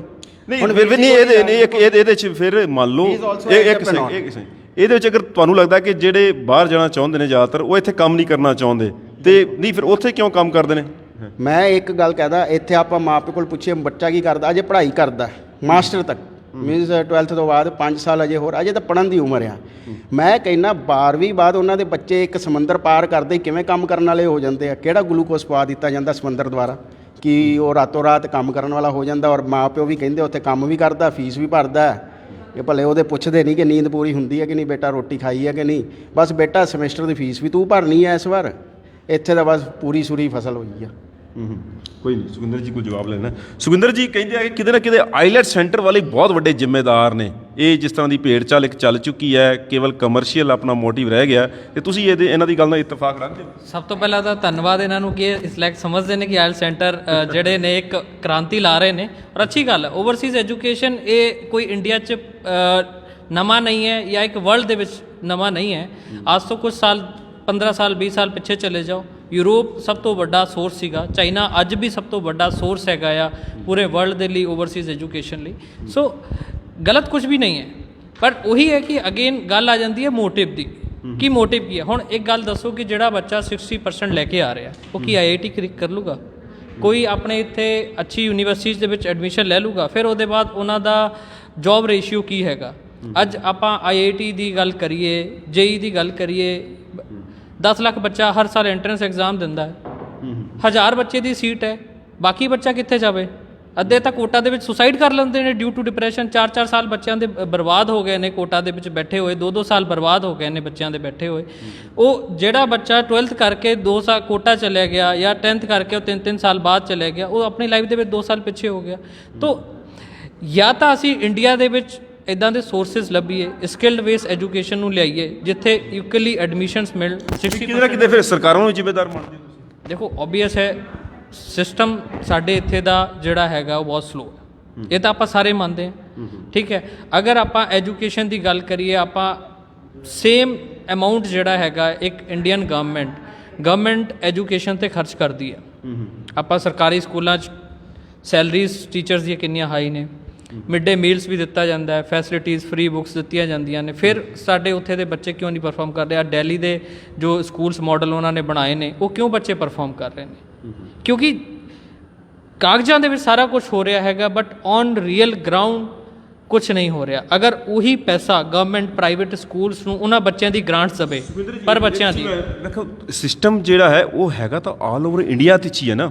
ਇਹਦੇ ਵਿੱਚ ਬਈ ਸਾਰੇ ਇੱਥੇ ਰਹਿ ਰਹੇ ਨੇ, ਖਾਸ ਕਰਕੇ ਸਾਡੀ ਕਮਿਊਨਿਟੀ ਨੂੰ ਜਿਹੜਾ ਨੀਵਾ ਉਹ ਕਿਉਂ ਬਾਹਰ ਜਾਣਾ ਚਾਹੁੰਦਾ? ਵੇਖੋ ਦੂਜੇ ਜੇ ਆਮ ਤੌਰ ਤੇ ਵੇਖਿਆ ਜਾਏ, ਵੇਖੋ ਤੁਸੀਂ ਇੱਥੇ ਵੇਖੋ ਆਮ ਤੌਰ ਤੇ ਜਿਹੜੇ ਆਈਲੈਟਸ ਨੇ ਉਹਦੇ ਕੋਲ ਖੁੱਲ੍ਹੇ ਹੋਏ ਨੇ, ਉਹਦੇ ਮੋਸਟਲੀ ਸਾਡੇ ਪੰਜਾਬੀ ਸਿੱਖਾਂ ਦੇ ਬੱਚੇ ਆ ਜ਼ਿਆਦਾਤਰ, ਇਹ ਤੁਹਾਨੂੰ ਵੀ ਪਤਾ ਹੋਣਾ, ਤੇ ਉਹਨਾਂ ਨੂੰ ਹੀ ਜ਼ਿਆਦਾ ਪ੍ਰੋਬਲਮ ਹੋ। ਏਰੀਆ ਟੂ ਏਰੀਆ ਡਿਪੈਂਡ ਕਰਦਾ ਹੈ। ਮੈਂ ਜਿਹੜਾ ਤੁਹਾਨੂੰ ਪਿੱਛੇ ਫਿਗਰ ਦਿੱਤਾ 11 ਲੱਖ, ਉਹਦੇ ਵਿੱਚੋਂ ਇਹ ਮੇਰਾ ਡਾਟਾ ਨਹੀਂ ਹੈਗਾ, Times of India the data ਹੈ। ਠੀਕ ਹੈ, ਉਹਦੇ ਵਿੱਚੋਂ ਮੋਰ ਦੈਨ 70% ਪੋਪੂਲੇਸ਼ਨ ਨੌਨ ਸਿੱਖ ਜਾਂਦੀ ਹੈਗੀ ਹੈ ਬਾਹਰ ਪੜ੍ਹਨ ਵਾਸਤੇ, ਸੈਟਲ ਹੋਣ ਵਾਸਤੇ। ਠੀਕ ਹੈ, ਤੇ ਆਪਣਾ ਏਰੀਆ 'ਚੋਂ ਬੱਚਾ ਜਾ ਰਿਹਾ ਕਿਉਂਕਿ ਆਪਣੇ ਇੱਥੋਂ ਪਹਿਲਾਂ ਜਾਣੇ ਸ਼ੁਰੂ ਹੋ ਗਏ, ਨੌਲੇਜ ਹੋ ਗਈ ਬੱਚਿਆਂ ਨੂੰ, ਦੇਖੋ ਦੇਖ ਵੀ ਕੁਛ ਹੋ ਗਏ। ਠੀਕ ਹੈ, ਔਰ ਕੁਛ ਆਪਣੇ ਸਿੱਖ ਜਿਹੜੇ ਆ ਜਾਂ ਸਰਦਾਰ ਕਹਿ ਲਓ, ਦਲੇਰ ਨੇ, ਉਹ ਕਿਸੇ ਵੀ ਜੋਬ ਨੂੰ ਕਰ ਲੈਂਦੇ ਨੇ ਈਜ਼ੀਲੀ। ਦੂਜੀ ਚੀਜ਼, ਗੁਰੂ ਨਾਨਕ ਸਾਹਿਬ ਨੇ ਕਿਹਾ ਸੀਗਾ ਕਿ ਅਗਰ ਚੰਗੇ ਹੋ ਤਾਂ ਉਜੜ ਜਾਓ, ਹਰ ਜਗ੍ਹਾ ਫੈਲ ਜਾਓ, ਤੇ ਸਿੱਖੀ ਜੋ ਰਾਜ ਕਰੇਗਾ, ਖਾਲਸਾ ਦਿਲਾਂ ਦੇ ਵਿੱਚ ਰਾਜ ਕਰਨਾ ਤਾਂ ਇੱਦਾਂ ਹੀ ਹੋਣਾ ਨਾ। ਇੱਕ ਜਗ੍ਹਾ 'ਤੇ ਬੈਠ ਕੇ ਆਪਾਂ ਰਾਜ ਨਹੀਂ ਕਰ ਸਕਦੇ ਨਾ। ਤੇ ਇਹ ਤਾਂ ਅੱਛੀ ਗੱਲ ਹੈ ਕਿ ਅਗਰ ਸਾਡਾ ਅੱਜ ਸਿੱਖ ਕਮਿਊਨਿਟੀ ਨੂੰ ਹਰ ਕੰਟਰੀ ਜਾਣਦੀ ਹੈ, ਇੱਕ ਪੱਗ ਦੀ ਪਛਾਣ ਹੈ ਹਰ ਕੰਟਰੀ ਦੇ ਵਿੱਚ, ਅਸੀਂ ਉੱਥੇ ਇਹਦੇ ਵਿੱਚ ਇੱਕ ਦੂਰਗਾਮੀ ਨਤੀਜੇ ਵੀ ਤਾਂ ਬੜੇ ਭਿਆਵਾ ਹੋ ਸਕਦੇ ਨੇ। ਵੇਖੋ ਜਿਹੜੇ ਜਾ ਰਹੇ ਨੇ ਉਹਨਾਂ ਦੀ ਪਰਸੈਂਟੇਜ ਬਹੁਤ ਘੱਟ ਹੈ ਨਾ ਵਾਪਸੀ ਦੀ, ਤੇ ਅਗਰ ਮੰਨ ਲਓ 30-40 ਸਾਲਾਂ ਬਾਅਦ ਤੁਸੀਂ ਦੇਖੀ ਜਿਹੜੀ ਨਿਊ ਜਨਰੇਸ਼ਨ ਉੱਥੇ ਜਾ ਰਹੀ ਹੈ, ਉੱਥੇ ਵਿਆਹ ਕਰਾ ਕੇ ਉੱਥੇ ਸੈਟਲ ਹੋ ਜਾ ਰਹੀ ਹੈ, ਉੱਥੇ ਵਾਪਸੀ ਤਾਂ ਨਹੀਂ ਆ ਰਹੀ ਨਾ। ਤੁਹਾਡੇ ਕੋਲ ਆਉਂਦੇ ਆ ਬਿਲਕੁਲ ਜੀ ਹੁਣੇ ਨਹੀਂ, ਬੱਚੇ ਵਾਪਸ ਵੀ ਪੰਜਾਬ ਦੇ ਵਿੱਚ ਕਈ ਥਾਵਾਂ ਐਸੀਆਂ ਹੈਗੇ, ਪਿੰਡਾਂ ਦੇ ਪਿੰਡ ਖਾਲੀ ਹੋਏ ਪਿਆ, ਬਜ਼ੁਰਗਾਂ ਮੰਨ ਲਓ 25-30-40 ਸਾਲ ਬਾਅਦ ਜਿਹੜੇ ਬਜ਼ੁਰਗ ਸਾਡੇ ਉਹ ਤਾਂ ਚਲੇ ਹੀ ਜਾਣਗੇ ਨਾ, ਤੇ ਫਿਰ ਉੱਥੇ ਦਾ ਮਾਹੌਲ ਕਿਸ ਤਰ੍ਹਾਂ ਦਾ ਹੋਏਗਾ? ਬਈ ਪੰਜਾਬ ਦੇ ਵਿੱਚ ਵੇਖੋ ਕਿੰਨਾ ਪਈਆ ਉੱਥੇ। ਦੇਖੋ ਜਿਹੜੇ ਤਾਂ ਅੱਛੇ ਸੈਟਲਡ ਲੋਕ ਨੇ, ਜੋ ਪੜ੍ਹਨ ਜਾਂਦਾ ਹੈਗਾ ਬੱਚਾ, ਉਹ ਮੁੜ ਕੇ ਵਾਪਸ ਆਉਂਦਾ। ਆਪਾਂ ਕਈ ਸਾਰੇ ਆਪਣੇ ਐਗਜ਼ਾਮਪਲਸ ਆਪਣੇ ਕੋਲ ਨੇ। ਹੁਣ ਲਾਸਟ ਆਪਾਂ ਦੇਖਿਆ ਦੀਪ ਸਿੱਧੂ ਜੋ ਡੈਥ ਹੋਈ ਹੈ, ਪੜ੍ਹਨ ਗਿਆ ਸੀ ਬਾਹਰ, ਪੜ੍ਹ ਕੇ ਆਇਆ, ਅੱਛਾ ਇੱਕ ਸੀਗਾ, ਉਹਨੇ ਇੱਕ ਫੈਡਰਲ ਸਟਰਕਚਰ ਦੀ ਗੱਲ ਚੱਕੀ, ਸਿੱਖੀ ਬਾਰੇ ਗੱਲ ਚੱਕੀ, ਆ ਕੇ ਕੀਤਾ, ਪਰ ਐਟ ਦਾ ਐਂਡ ਹੋਇਆ ਕੀ? ਪੋਲੀਟੀਕਲ ਸ਼ਿਕਾਰ ਹੀ ਹੋਇਆ ਨਾ। ਸਾਨੂੰ ਕਿਤੇ ਨਾ ਕਿਤੇ ਗਰਾਊਂਡ ਲੈਵਲ 'ਤੇ ਅਗਰ ਅਸੀਂ ਆਪਣੇ ਬੱਚਿਆਂ ਨੂੰ ਰੋਕਣਾ ਚਾਹੁੰਦੇ ਹਾਂ ਬਾਹਰ ਜਾਣ ਤੋਂ, ਤੇ ਇੱਥੇ ਗਰਾਊਂਡ ਲੈਵਲ 'ਤੇ ਕੰਮ ਕਰਨਾ ਪਏਗਾ। ਪੈਰੈਂਟਸ ਨੂੰ ਜਿਹੜਾ ਹੈਗਾ ਐਜੂਕੇਟ ਕਰਨਾ ਪਏਗਾ ਕਿ ਅਸੀਂ ਬੱਚੇ ਨੂੰ ਐਜੂਕੇਸ਼ਨ ਪਾਸੇ ਭੇਜੀਏ, ਜੋ ਇਸ ਕੋਰਸਿਸ ਇੱਥੇ ਨਹੀਂ ਹੈ ਉੱਥੇ ਜਾ ਕੇ ਪੜ੍ਹ ਕੇ ਵਾਪਸ ਆਉਣ। ਮੋਸਟਲੀ ਸਭ ਤੋਂ ਵੱਡੀ ਤਰਾਸਦੀ ਦਿੱਕਤ ਇਹ ਹੈਗੀ ਹੈ ਕਿ ਸਾਡੇ ਕਮਿਊਨਿਟੀ ਦੇ ਵਿੱਚ ਉਹ ਲੋਕ ਅੱਜ ਦੀ ਡੇਟ ਦੇ ਵਿੱਚ ਜ਼ਿਆਦਾ ਫੋਕਸ ਨੇ ਬਾਹਰ ਜਾਣ ਦੇ, ਜੋ ਇੱਕ ਮਿਡਲ ਕਲਾਸ ਫੈਮਿਲੀ ਹੈ ਜਿਹਦੀ 1 ਏਕੜ 2 ਏਕੜ ਜ਼ਮੀਨ ਹੈਗੀ ਹੈ, ਸੋਰਸ ਆਫ ਇਨਕਮ ਇੰਨੀ ਨਹੀਂ ਹੈਗੀ। ਆਪਾਂ ਦੇਖ ਰਹੇ ਹਾਂ ਫਾਰਮਿੰਗ ਦੇ ਵਿੱਚ ਕੀ ਬਚ ਰਿਹਾ, ਫਾਰਮ ਵੇਖਾ ਵੇਖੀ ਦੂਜੇ ਨੂੰ ਵੇਖਿਆ ਤੇ ਵੇਖਾ ਵੇਖੀ ਨਹੀਂ ਕਹਿ ਸਕਦੇ, ਉਹ ਇੱਕ ਆਪਣਾ ਸੋਰਸ ਲੱਭਦੇ ਨੇ। ਬਿਕੋਜ਼ ਇੱਕ ਉਹ ਮਿਡਲ ਕਲਾਸ ਤੋਂ ਵੀ ਥੱਲੇ ਦਾ ਬੰਦਾ ਹੁੰਦਾ ਆ, ਉਹ ਨਾ ਤਾਂ ਇੱਥੇ ਅਫੋਰਡ ਕਰ ਸਕਦਾ ਹੈ ਐਜੂਕੇਸ਼ਨ, ਠੀਕ ਹੈ, ਨਾ ਉਹ ਸੋਚਦਾ ਹੈ ਕਿ ਮੈਂ ਅਗਰ ਇੰਨਾ ਸਾਲ ਸਟਰਗਲ ਕਰਾਂਗਾ ਮੇਰਾ ਇਹਦਾ ਆਊਟਕਮ ਕੀ ਹੈਗਾ ਆ, ਤਾਂ ਉਹਦੇ ਲਈ ਉਹ ਸੋਚਦਾ ਕਿ ਮੈਂ ਇੱਕ ਵਾਰ ਕੁਛ ਨਾ ਕਰਕੇ ਚਲੇ ਜਾਵਾਂ। ਬਟ ਉਹਦੇ ਵਿੱਚ ਕਿਤੇ ਨਾ ਕਿਤੇ ਦਿੱਕਤ ਇਹ ਹੁੰਦੀ ਹੈਗੀ ਹੈ ਕਿ ਉਹ ਇਸ ਚੀਜ਼ ਦੀ ਰਿਸਰਚ ਨਹੀਂ ਕਰ ਪਾਉਂਦੇ ਕਿ ਸਾਡੇ ਲਈ ਕੋਰਸ, ਕੰਟਰੀ, ਕਾਲਜ ਕਿਹੜਾ ਬੈਟਰ ਹੈਗਾ, ਕੀ ਰਸਤਾ ਸਹੀ ਹੋ ਸਕਦਾ ਜਾਂ ਗਲਤ ਹੋ ਸਕਦਾ। ਫਿਰ ਉਹ ਦੇਖੋ ਦੇਖ ਕਿ ਪਿੱਛੇ ਜੇ ਆਪਾਂ ਗੱਲ ਕੀਤੀ ਕਿ ਦੂਜੇ ਦੀ ਕੋਠੀ ਬਣੀ ਮੇਰੀ ਵੀ ਬਣ ਜੇ, ਤਾਂ ਉਹਦੇ ਦੇਖੋ ਦੇਖ ਕਰਕੇ ਅਸੀਂ ਕਿਤੇ ਨਾ ਕਿਤੇ ਗਲਤੀ ਕਰਦੇ ਹਾਂ। Thank you. ਮੈਡਮ ਦੀ ਰਾਏ ਲੈਂਦੇ। ਮੈਡਮ ਜੀ, ਜਿਵੇਂ ਅਰਵਿੰਦ ਖੁਰਾਨਾ ਜੀ ਨੇ ਕਿਹਾ, ਕਿਤੇ ਨਾ ਕਿਤੇ ਆਈਲੈਟ ਸੈਂਟਰ ਵਾਲਾ ਵੀ ਬੜੇ ਵੱਡੇ ਜ਼ਿੰਮੇਦਾਰ ਨੇ। ਇੰਨੀ ਵੱਡੀ ਸੰਖਿਆ ਦੇ ਵਿੱਚ ਜੇ ਸਾਡਾ ਸਿੱਖ ਭਾਈਚਾਰਾ, ਸਾਡੀ ਨਿਊ ਜਨਰੇਸ਼ਨ ਜੇ ਬਾਹਰ ਜਾ ਰਹੀ, ਤੁਸੀਂ ਇਤਫਾਕ ਰੱਖਦੇ ਹੋ ਭਾਈ ਸਾਹਿਬ ਦੀ ਗੱਲ ਤੋਂ? ਸਰ, ਮੈਂ ਇਸ ਮੈਟਰ ਤੇ ਸਿਰਫ ਇੰਨਾ ਹੀ ਕਹਿਣਾ ਚਾਹਾਂਗੀ ਕਿ ਬਾਹਰ ਜਾਣਾ ਗਲਤ ਨਹੀਂ ਹੈ, ਕਿਉਂਕਿ ਬੱਚਾ ਐਜੂਕੇਸ਼ਨ ਵਾਸਤੇ ਇੱਥੋਂ ਵੀ ਤਾਂ ਬਾਹਰ ਦੀ ਸਿਟੀਜ਼ ਦੇ ਵਿੱਚ ਜਾਂਦਾ ਹੈ, ਤੇ ਉਸ ਟਾਈਮ ਤੇ ਅਗਰ ਬਾਈ ਚਾਂਸ ਇੱਦਾਂ ਦੇ ਕੁਝ ਮਿਸਹੈਪਨਿੰਗਸ ਹੋ ਜਾਂਦੀਆਂ ਹੈ, ਜਿਵੇਂ ਕਿ ਆਪਣੇ ਏਰੀਆ ਦਾ ਨਿਰਮਲ ਸਿੰਘ ਜੋ ਹੈ, ਤੇ ਆਪਾਂ ਇਹ ਨਹੀਂ ਕਹਿ ਸਕਦੇ ਕਿ ਉਹ ਬਾਹਰ ਗਿਆ ਸੀ ਤਾਂ ਹੀ ਉਹਦੇ ਨਾਲ ਹੋਇਆ। ਤੇ ਕਿਤੇ ਨਾ ਕਿਤੇ ਬੱਚਿਆਂ ਨੂੰ ਆਪਣਾ ਕੰਪਲੀਟਲੀ ਪ੍ਰੋਫਾਈਲਸ ਨੂੰ ਠੀਕ ਰੱਖਣਾ ਚਾਹੀਦਾ ਹੈ, ਤੇ ਜੋ ਕਿ ਨਹੀਂ, ਵੇਖੋ ਇਹਦੇ ਚਰਚਾ ਇਹ ਕਰਕੇ, ਕਿਉਂਕਿ ਵੇਖੋ ਜਿਨ੍ਹਾਂ ਦਾ ਕੱਲਾ ਪੋਤੇ ਆ, ਮੰਨ ਲਓ ਕਈ ਪਰਿਵਾਰ ਇਸ ਤਰ੍ਹਾਂ ਦੇ ਨੇ ਜਿਨ੍ਹਾਂ ਦੇ ਇੱਕ ਪੋਤੇ ਆ। ਹੁਣ ਜਿਵੇਂ ਆਪਾਂ ਐਗਜ਼ਾਮਪਲ ਇਹਨਾਂ ਦਾ ਹੀ ਲੈ ਲਈਏ ਵੀ ਇੱਕ ਕੱਲਾ ਪੁੱਤ ਸੀ, ਉੱਥੇ ਵਿਚਾਰਾ ਹਾਦਸੇ ਦਾ ਸ਼ਿਕਾਰ ਹੋ ਗਿਆ, ਉੱਥੇ ਡੈਥ ਹੋ ਜਾਂਦੀ ਹੈ, ਤੇ ਹੁਣ ਪਰਿਵਾਰ ਵੇਖੋ ਕਿਸ ਮੁਹਾਨੇ ਤੇ ਹੈ।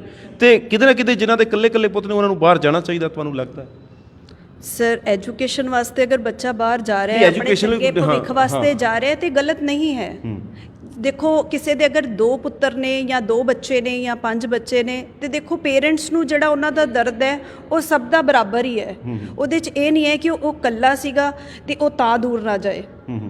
ਤੇ ਸੋ ਮੇਰੇ ਅਕੋਰਡਿੰਗਲੀ ਬਾਹਰ ਜਾਣਾ ਗਲਤ ਨਹੀਂ ਹੈ, ਜਾਣਾ ਕੋਈ ਚਾਹੀਦਾ ਹੈ ਚੰਗੇ ਭਵਿੱਖ ਕੋਈ ਨਹੀਂ। ਵਾਸਤੇ। ਅਰਵਿੰਦਰ ਜੀ ਦਾ ਇਹਦੇ 'ਚ ਆਪਾਂ ਕਮੈਂਟ ਲੈਂਦੇ ਹਾਂ। ਅਰਵਿੰਦਰ ਜੀ ਤੁਸੀਂ ਕੀ ਕਹਿਣਾ ਚਾਹੋ? ਭਾਈ ਸਾਹਿਬ ਨੇ ਜੋ ਦੱਸੀ ਨੇ ਗੱਲਾਂ ਤੇ ਉਹਦੇ ਜਿਹੜੀ ਤੁਸੀਂ ਹਾਂ, ਇਹਨਾਂ ਨੇ ਇੱਕ ਪਹਿਲੀ ਗੱਲ ਦੱਸੀ ਹੈ ਕਿ 60% ਵਾਲਾ ਕੀ IIT ਕਲੀਅਰ ਕਰੇਗਾ। ਪਹਿਲਾਂ ਤਾਂ ਮੈਂ ਉਹਦੇ ਤੇ ਗੱਲ ਕਰਨਾ ਕਿ ਵੀਰ ਜੀ ਕੀ ਤੁਸੀਂ ਮੈਨੂੰ ਦੱਸ ਸਕਦੇ ਹੋ ਮੇਰੇ 8th 'ਚ ਕਿੰਨੇ ਮਾਰਕਸ ਸੀਗੇ? ਹਾਂਜੀ ਦੱਸ ਸਕਦਾ। ਕਿੰਨੇ? ਮੇਰੇ 85% ਸੀਗੇ। ਮੈਂ ਤੁਹਾਡਾ ਕਿੱਦਾਂ ਦੱਸ ਸਕਦਾ? ਕੋਈ ਹਾਊ ਕੈਨ ਯੂ, ਤੁਸੀਂ ਕਿਵੇਂ ਦੱਸ ਸਕਦੇ ਹੋ ਕਿ 60% ਵਾਲਾ IIT ਕ੍ਰੈਕ ਨਹੀਂ ਕਰ ਸਕਦਾ? ਦੱਸ ਸਕਦਾ ਬਿਕੋਜ਼ ਮੈਂ ਹੁਣੀ ਆਪ ਜੀ ਨੂੰ ਗੱਲ ਕੀਤੀ ਕਿ 10,000 ਬੱਚਾ ਬੈਠਦਾ 1000 ਬੱਚਾ ਕਲੀਅਰ ਕਰਦਾ ਹੈਗਾ। ਬਾਕੀ ਬੱਚਿਆਂ ਦਾ ਕੀ ਹੈ? ਇਹਦੇ ਤੇ ਇੱਕ ਵਧੀਆ ਗੱਲ ਕਹਿੰਦਾ ਕਿ ਕੀ ਹੁੰਦਾ ਹੈ ਕਿ ਨਾ ਜਦੋਂ IIT ਮੇਰੀ ਵੀ ਕਲੀਅਰ ਨਹੀਂ ਹੋਈ ਸੀਗੀ ਤੇ ਮੈਂ ਐਕਸਕਿਊਜ਼ ਦਿੱਤਾ ਇੱਕ ਆਪਣੇ ਸੀਨੀਅਰ ਨੂੰ ਕਿ ਸੀਟਾਂ ਬਹੁਤ ਘੱਟ ਨੇ ਜਿਹੜਾ ਤੁਸੀਂ ਦਿੱਤਾ, ਬਟ ਮੈਨੂੰ ਤਾਂ ਇੱਕ ਹੀ ਸੀਟ ਚਾਹੀਦੀ ਸੀ ਨਾ। ਇਟ ਮੀਨਸ ਮੈਂ ਆਪਣੀ ਕਾਮਯਾਬੀ ਲਈ ਜਾਂ ਆਪਣੀ ਸਕਸੈਸ ਲਈ ਉਹ ਪੂਰਾ 110% ਨਹੀਂ ਦਿੱਤਾ ਲਾਈਫ 'ਚ।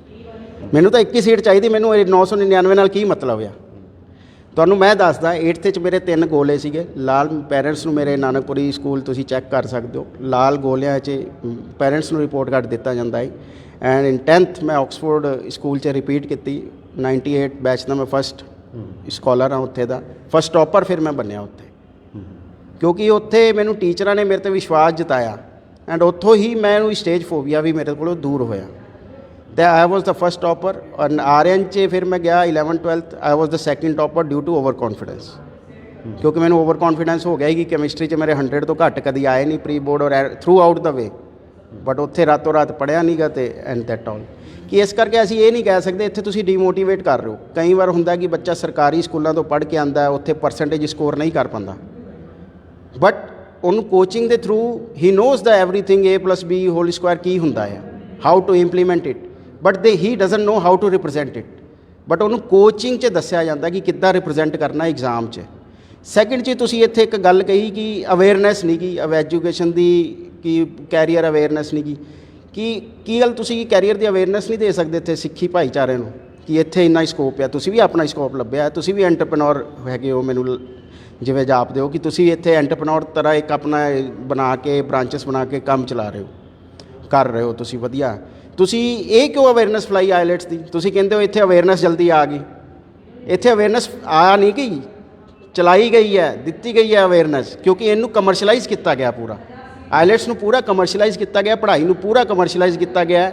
ਸਕੂਲਾਂ ਨੂੰ ਆਪਾਂ ਕਹਿੰਦੇ ਆ ਕਿ ਕਮਰਸ਼ੀਅਲਾਈਜ਼ ਹੋ ਗਏ ਨੇ ਪੜ੍ਹਾਈ ਨੂੰ ਲੈ ਕੇ। ਤਾਂ ਇੱਥੇ ਤੁਸੀਂ ਦੇਖ ਲਓ, ਤੁਸੀਂ ਇੱਕ ਲਾਈਨ ਹੋਰ ਬੋਲੀ ਕਿ ਇੱਥੇ ਦੀ ਐਜੂਕੇਸ਼ਨ ਅਫੋਰਡ ਨਹੀਂ ਕਰ ਸਕਦੇ। ਯਾਰ ਮੈਨੂੰ ਦੱਸੋ 6 ਮਹੀਨੇ ਦੀ ਐਜੂਕੇਸ਼ਨ 15 ਲੱਖ 'ਚ ਅਫੋਰਡ ਕਰ ਸਕਦਾ, ਇੱਥੇ ਦੀ ਪੂਰੀ ਮਾਸਟਰ ਤੱਕ ਦੀ ਐਜੂਕੇਸ਼ਨ ਅਫੋਰਡ ਨਹੀਂ ਕਰ ਸਕਦਾ 15 ਲੱਖ 'ਚ। ਤੁਸੀਂ ਖੁਰਾਨਾ ਇੱਕ ਮੇਰੀ ਗੱਲ ਸੁਣ, ਹੁਣ ਇੰਡੀਆ ਦਾ ਜਿਹੜਾ ਸਿਸਟਮ ਹੈ ਭਾਵੇਂ ਬੇਰੁਜ਼ਗਾਰੀ ਹੈ, ਰੁਜ਼ਗਾਰ ਇੱਥੇ ਨਹੀਂ ਹੈ, ਤੇ ਇੱਥੇ ਦਾ ਫਿਰ ਉਹ ਕਿੱਦਾਂ ਆ? ਉਹ ਵੇਖੇ ਉਹ ਆਪਣਾ ਭਵਿੱਖ। ਬੇਰੁਜ਼ਗਾਰੀ ਹੈ ਹੀ ਨਹੀਂ, ਐਕਸਕਿਊਜ਼ ਹੈ। 50% ਬੇਰੁਜ਼ਗਾਰੀ ਮੈਂ ਹੁਣੇ ਤੁਹਾਨੂੰ ਮਿਟਾ ਕੇ ਦਿਖਾ ਦਾਂ। 50 ਜਿਹੜੇ ਧਰਨੇ ਹੁੰਦੇ ਆ ਉਹ 'ਚ ਜ਼ਿਆਦਾ ਤੁਸੀਂ ਹੁਣ ਅੱਜ ਤੋਂ ਹੀ ਅਗਰ ਰਿਸਰਚ ਕਰਨੀ ਸ਼ੁਰੂ ਕਰੋਗੇ, ਉੱਥੇ ਸਰਕਾਰੀ ਜਿਹੜੀ ਯੂਨੀਵਰਸਿਟੀ ਦੇ ਪੜ੍ਹੇ ਹੋਏ ਬੱਚੇ ਹੁੰਦੇ ਆ, ਇਹ ਬਾਇਓਡਾਟਾ ਉੱਥੋਂ ਬਣਵਾਉਂਦੇ ਆ ਜਿੱਥੇ ਲਿਖਿਆ ਹੁੰਦਾ ਯਹਾਂ ਬਾਇਓਡਾਟਾ ਵੀ ਬਣਾਇਆ ਜਾਂਦਾ ਹੈ। ਇਟਸ ਅ ਫੈਕਟ ਵੀਰ। ਮੇਰੇ ਕੋਲ ਇਹ ਮੈਂ ਨਾ 2 ਸਾਲਾਂ ਤੋਂ ਲਾਈਨ ਬੋਲਦਾ ਸੀਗਾ ਤੇ ਮੇਰੇ ਕੋਲ ਇੱਕ ਕੁੜੀ ਪਿੱਛੇ 3 ਮਹੀਨੇ ਪਹਿਲੇ ਇੰਟਰਵਿਊ ਲਈ ਆਈ।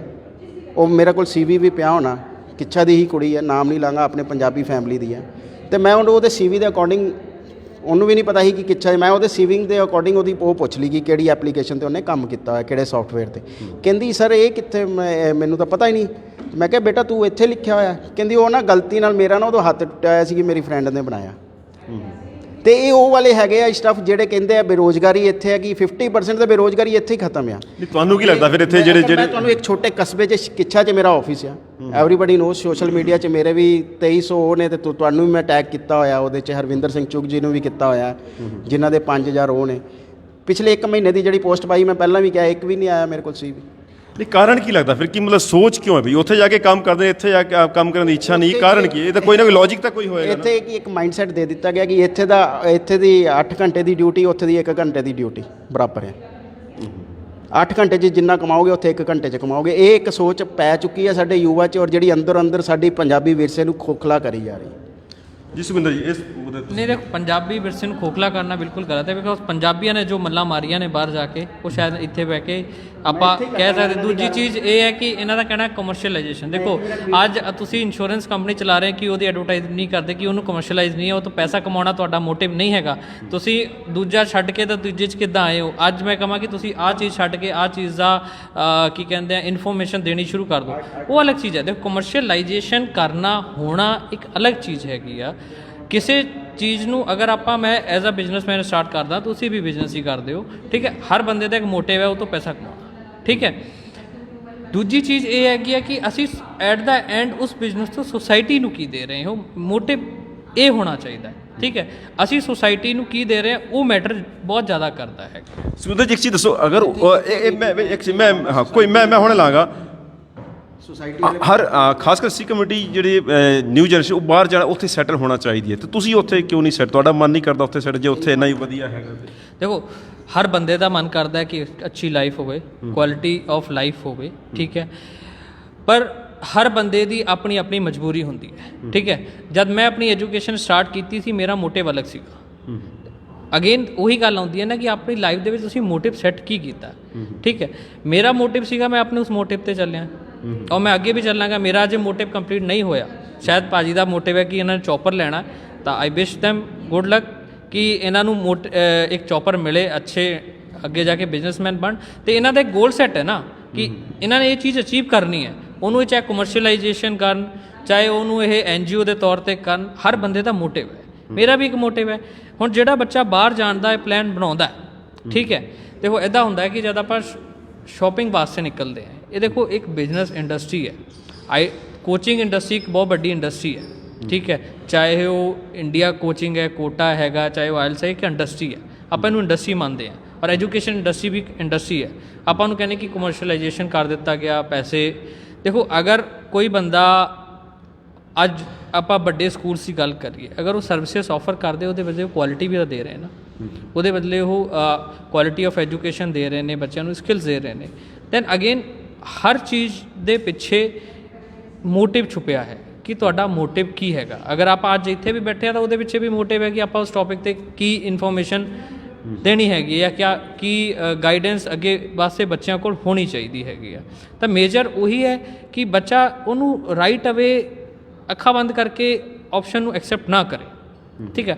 ਹੁਣ ਕੋਈ ਵੀ ਚੀਜ਼ ਹੈ, ਚਾਹੇ ਆਪਾਂ ਕਿਸੇ ਸ਼ਾਪ 'ਤੇ ਜਾਂਦੇ ਹਾਂ, ਸੇਲਸਮੈਨ 4 ਚੀਜ਼ਾਂ ਦਿਖਾਉਂਦਾ ਆਪਾਂ ਨੂੰ, ਠੀਕ ਹੈ, ਆਪਾਂ ਉਹਨੂੰ ਵਾਈਸਲੀ ਚੂਜ਼ ਕਰਾਂਗੇ ਨਾ। ਇੱਦਾਂ ਹੀ ਹੈ ਕਿ ਅਗਰ ਕਿਤੇ ਵੀ ਬੱਚਾ ਜਾ ਰਿਹਾ, ਉਹਨੂੰ ਕੋਈ ਏਜੰਟ ਜਾਂ ਕੋਈ ਕੰਸਲਟੈਂਟ ਗਾਈਡ ਕਰਦਾ ਕਿ this is the course, this is the university, this is the fee structure, ਤੁਸੀਂ ਉਹਨੂੰ ਗੂਗਲ ਸਰਚ ਕਰੋ। ਅੱਜ ਦੀ ਡੇਟ ਦੇ ਵਿੱਚ ਸਾਰੀਆਂ ਚੀਜ਼ਾਂ ਔਨਲਾਈਨ ਨੇ, ਇਹ ਨਹੀਂ ਅੱਖਾਂ ਬੰਦ ਕਰਕੇ ਕਰ ਲਓ। ਹੁਣ ਪਿੱਛੇ ਜੇ ਹੋਇਆ ਕਿ ਬਹੁਤ ਸਾਰੇ ਬੱਚੇ ਜਿਹੜੇ ਸੀਗੇ ਇਲੀਗਲ ਚਲੇ ਜਾਂਦੇ ਸੀ, ਡੋਂਕੀ ਆਪਾਂ ਸੁਣਿਆ ਹੋਣਾ, USA ਵਗੈਰਾ ਜਾਂਦੇ ਸੀਗੇ। ਪਰ ਕਿਉਂ? ਸਾਡੇ ਕੋਲ ਕੀ ਸਹੀ ਰਸਤਾ ਨਹੀਂ ਹੈ ਕਿ ਅਸੀਂ ਸਹੀ ਬੰਦੇ ਨੂੰ ਨਹੀਂ ਲੱਭ ਸਕਦੇ। ਪਰ ਹੁੰਦਾ ਕੀ ਹੈ, ਫਿਰ ਉਹੀ ਗੱਲ ਆ ਜਾਂਦੀ ਹੈ ਪੇਟ ਚਾਲ ਵਾਲੀ, ਕਿ ਅਸੀਂ ਅੱਖਾਂ ਬੰਦ ਕਰਕੇ ਕੁਝ ਵੀ ਕਰਨ ਨੂੰ ਰੈਡੀ ਹੋ ਜਾਂਦੇ ਹਾਂ, ਜਸਟ ਫॉर ਸੇਕ ਆਫ ਕਿ ਇੱਕਦਮ ਪੈਸਾ ਕਮਾ ਲਾਂਗੇ। ਇਹ ਅੱਜ ਕੱਲ੍ਹ ਤਾਂ ਆਈਲੈਟ ਸੈਂਟਰ ਠੇਕੇ ਵੀ ਕਰ ਲੈਂਦੇ ਆ ਬਈ, ਪੂਰਾ ਠੇਕਾ ਗੋਲ ਠੇਕਾ ਦਾ ਵੀ, ਠੇਕਾ ਵਰਦਾ ਵੀ, ਗੋਲ ਠੇਕਾ ਕਰ ਲਓ ਬਈ, ਇੰਨੇ 'ਚ ਤੁਸੀਂ ਉਹੀ ਚੀਜ਼ ਹੈ, ਉਹੀ ਚੀਜ਼ ਹੈ। ਤੁਸੀਂ ਅਗਰ ਮੇਰੀ ਫੇਸਬੁੱਕ 'ਤੇ ਵੀਡੀਓ ਦੇਖੋ, ਮੇਰਾ YouTube ਚੈਨਲ 'ਤੇ ਦੇਖੋ, ਮੈਂ ਇਸ ਚੀਜ਼ 'ਤੇ ਆਪਾਂ ਸ਼ਾਇਦ ਪਿੱਛੇ ਵੀ ਆਪਾਂ ਇੱਕ ਸ਼ੋਅ ਵੀ ਕੀਤਾ ਸੀ ਇਸ ਚੀਜ਼ 'ਤੇ ਕਿ ਤੁਸੀਂ ਪਹਿਲਾਂ ਜਿਹੜੇ ਚੀਜ਼ਾਂ ਨੇ ਉਹਨਾਂ ਨੂੰ ਸਮਝੋ। ਇਹ ਨਹੀਂ ਹੈ ਕਿ ਅੱਖਾਂ ਬੰਦ ਕਰਕੇ ਤੁਸੀਂ ਕੋਈ ਵੀ ਕੰਮ ਕਰ ਲਓ, ਠੀਕ ਹੈ। ਅਗਰ ਕੋਈ ਚੀਜ਼ ਤੁਹਾਨੂੰ ਕੋਈ ਆਫਰ ਕਰ ਰਿਹਾ ਕਿ ਉਹ ਕਿੰਨੀ ਜੈਨੂਨ ਹੈਗੀ ਹੈ, ਠੀਕ ਹੈ, ਉਹਦੇ ਵਿੱਚ ਤੁਹਾਡਾ ਕੀ ਫਾਇਦਾ ਹੈ, ਕੀ ਨੁਕਸਾਨ ਹੈ, ਉਹ ਤੁਸੀਂ ਉਹਨੂੰ ਸਰਚ ਕਰੋ। ਦੇਖੋ ਹਰ ਚੀਜ਼ ਦੇ ਵਿੱਚ ਕੁਝ ਲੋਕ ਗਲਤ ਵੀ ਹੁੰਦੇ ਆ, ਕੁਝ ਸਹੀ ਵੀ ਹੁੰਦੇ ਨੇ। ਚੂਜ਼ ਕਰਨਾ ਐਟ ਦਾ ਐਂਡ ਤੁਹਾਨੂੰ ਪਏ। ਕੋਈ ਨਹੀਂ, ਭਾਈ ਸਾਹਿਬ ਤੋਂ ਲੈਣਾ, ਪਹਿਲਾਂ ਮੈਡਮ ਤੋਂ ਲੈ ਲਈ ਪਏਗਾ। ਇਹ ਇੱਕ ਸੈਕਿੰਡ ਮਿਸ ਹੋ ਜਾਏਗਾ ਮੇਰਾ ਥੋੜਾ ਜਿਹਾ। ਕੋਈ ਨਹੀਂ ਭਾਈ, ਤੁਸੀਂ ਮਿਸ ਨਹੀਂ ਕਰਦੇ, ਤੁਸੀਂ ਲਿਖ ਲਿਆ। ਮੈਡਮ ਜੀ ਤੁਸੀਂ ਕੀ ਕਹਿਣਾ ਚਾਹੋਗੇ ਭਾਈ ਸਾਹਿਬ ਦੇ ਕਮਿਊਨਿਟੀ, ਕਹਿੰਦੇ ਬਹੁਤ ਹੱਦ ਤੱਕ ਆਈਲੈਟ ਸੈਂਟਰ ਵੀ ਵਾਲੇ ਵੀ ਜ਼ਿੰਮੇਦਾਰ ਨੇ, ਪੂਰਾ ਕਮਰਸ਼ਲਾਈਜ਼ ਕਰ ਦਿੱਤਾ ਗਿਆ ਇਹਦੇ ਲਈ? ਸਰ ਆਈਲੈਟ ਸੈਂਟਰ ਜ਼ਿੰਮੇਦਾਰ ਨਹੀਂ ਹੈ ਇਹਨਾਂ ਚੀਜ਼ਾਂ ਦੇ ਵਿੱਚ, ਕਿਉਂਕਿ ਆਈਲੈਟ ਸੈਂਟਰ ਵਾਲੇ ਇਹ ਨਹੀਂ ਕਹਿੰਦੇ ਕਿ ਤੁਸੀਂ ਆਓ ਸਾਡੇ ਕੋਲ ਤੇ ਅਸੀਂ ਤੁਹਾਨੂੰ ਬਾਹਰ ਭੇਜ ਦਈਏ। ਉਹ ਕਹਿੰਦੇ ਹੈ ਕਿ ਤੁਹਾਡਾ ਮੋਟਿਵ ਕੀ ਹੈ, ਤੁਸੀਂ ਕਰਨਾ ਕੀ ਚਾਹੁੰਦੇ ਹੋ ਆਪਣੀ ਲਾਈਫ ਦੇ ਵਿੱਚ। ਤੇ ਅਕੋਰਡਿੰਗ ਟੂ ਜਿੱਦਾਂ ਬੱਚਿਆਂ ਦੇ ਬੈਕਗਰਾਊਂਡਸ ਹੁੰਦੀਆਂ, ਜਿੱਦਾਂ ਉਹਨਾਂ ਦੇ ਕੋਲ ਐਜੂਕੇਸ਼ਨ ਹੁੰਦੀ ਆ, ਉਹ ਉਹੀ ਕੋਰਸਿਸ ਕਰਨ ਵਾਸਤੇ ਵਿਦੇਸ਼ ਜਾਂਦੇ ਨੇ। ਤੇ ਬੱਚਿਆਂ ਨੂੰ ਚਾਹੀਦਾ ਹੈ ਕਿ ਆਪਣੇ ਪ੍ਰੋਫਾਈਲ ਦੇ ਅਕੋਰਡਿੰਗ ਕੋਰਸ ਲੈਣ, ਆਪਣਾ ਕਾਲਜ ਲੈਣ, ਔਰ ਜੋ ਕੰਟਰੀ ਹੈ ਉਹ ਵੀ ਆਪਣੇ ਭਵਿੱਖ ਦੇ ਅਕੋਰਡਿੰਗ ਜੋ ਉਹਨਾਂ ਦਾ ਏਮ ਹੈ ਉਹਦੇ ਅਕੋਰਡਿੰਗਲੀ ਹੀ ਉਸ ਨੂੰ ਚੂਜ਼ ਕਰਨ। ਨਹੀਂ, ਇਸ ਤਰ੍ਹਾਂ ਦੀ ਕੇਸ ਹੁੰਦਾ ਹੈ ਕਿ ਕਿਸੇ ਵੀ ਤਰ੍ਹਾਂ ਭੇਜ ਦਿਓ ਬਸ, ਭਾਵੇਂ ਇਹ ਸਾਰੇ ਤੁਹਾਡੇ ਕੋਲ ਹੀ ਕੇਸ ਤਾਂ ਹੁੰਦੇ ਸਰ ਹੋਣੇ। ਸਾਡੇ ਕੋਲ ਤਾਂ ਇਹੋ ਜਿਹੇ ਕੇਸਿਸ ਨਹੀਂ ਆਉਂਦੇ। ਮੋਸਟਲੀ ਸਾਡੇ ਕੋਲ ਤੇ ਦੇਖੋ ਬੱਚੇ ਜਿੰਨੇ ਵੀ ਹੈਗੇ ਆ ਉਹ ਐਜੂਕੇਸ਼ਨ ਆਪਣੀ ਕੰਪਲੀਟ ਕਰਕੇ, ਮੰਨ ਲਓ ਕੁਝ 12th ਵਾਲੇ ਹੁੰਦੇ ਆ, ਉਹਨਾਂ ਨੇ ਫਰਦਰ ਐਜੂਕੇਸ਼ਨ ਜਿਹੜੀ ਹੈ ਆਪਣਾ ਗ੍ਰੈਜੂਏਸ਼ਨ ਵਿਦੇਸ਼ ਤੋਂ ਕਰਨੀ ਹੁੰਦੀ ਹੈ। ਕੁਝ ਦੇਖੋ ਗ੍ਰੈਜੂਏਸ਼ਨ ਕਰਨ ਤੋਂ ਬਾਅਦ ਪਹਿਲਾਂ ਜੌਬ ਸਰਚ ਕਰਦੇ ਨੇ, ਨਹੀਂ ਮਿਲਦੀਆਂ ਤਾਂ ਫਿਰ ਉਹ ਅਪਣਾਉਂਦੇ ਨੇ ਕਿ ਅਸੀਂ ਵਿਦੇਸ਼ ਜਾਈਏ, ਮਾਸਟਰਸ ਉੱਥੋਂ ਕਰੀਏ ਤੇ ਆਪਣਾ ਕੀ ਨਾਮ ਲੈਦਾ ਵਰਕ ਵਾਈਲ ਸਟੱਡੀ ਅਸੀਂ ਕਰਦੇ ਰਹੀਏ, ਤੇ ਜੋ ਕਿ ਉਹਨਾਂ ਨੂੰ ਐਵੇਂ ਲੱਗਦਾ ਹੈ ਕਿ ਇੰਡੀਆ 'ਚ ਪੋਸੀਬਲ ਨਹੀਂ ਹੈ, ਤਾਂ ਹੀ ਉਹ ਸਿਲੈਕਟ ਕਰਦੇ ਕਿਸੇ ਕੰਟਰੀ ਨੂੰ। ਜੀ ਅਰਵਿੰਦਰ ਸਿੰਘ, ਜਿੱਦਾਂ ਹੁਣ ਆਪਾਂ ਰਹਿ ਜਾਣੇ, ਕੁਝ ਕਹਿਣਾ ਚਾਹੁੰਦੇ ਜੀ ਭਾਈ ਸਾਹਿਬ ਜੀ? ਜਿਵੇਂ ਮੈਡਮ ਜੀ ਨੇ ਕਿਹਾ ਕਿ ਉਹ ਕੋਰਸਿਸ ਚੂਜ਼ ਕਰਦੇ ਆ ਕਿਉਂਕਿ ਉਹ ਇੱਥੇ, ਕਿਉਂਕਿ ਇਹਨਾਂ ਨੇ, ਮੈਨੂੰ ਨਹੀਂ ਲੱਗਦਾ ਕਿ ਇੱਥੇ ਵੀ ਉਹ ਕੋਰਸਿਸ ਅਵੇਲੇਬਲ ਨੇ ਇੰਡੀਆ 'ਚ।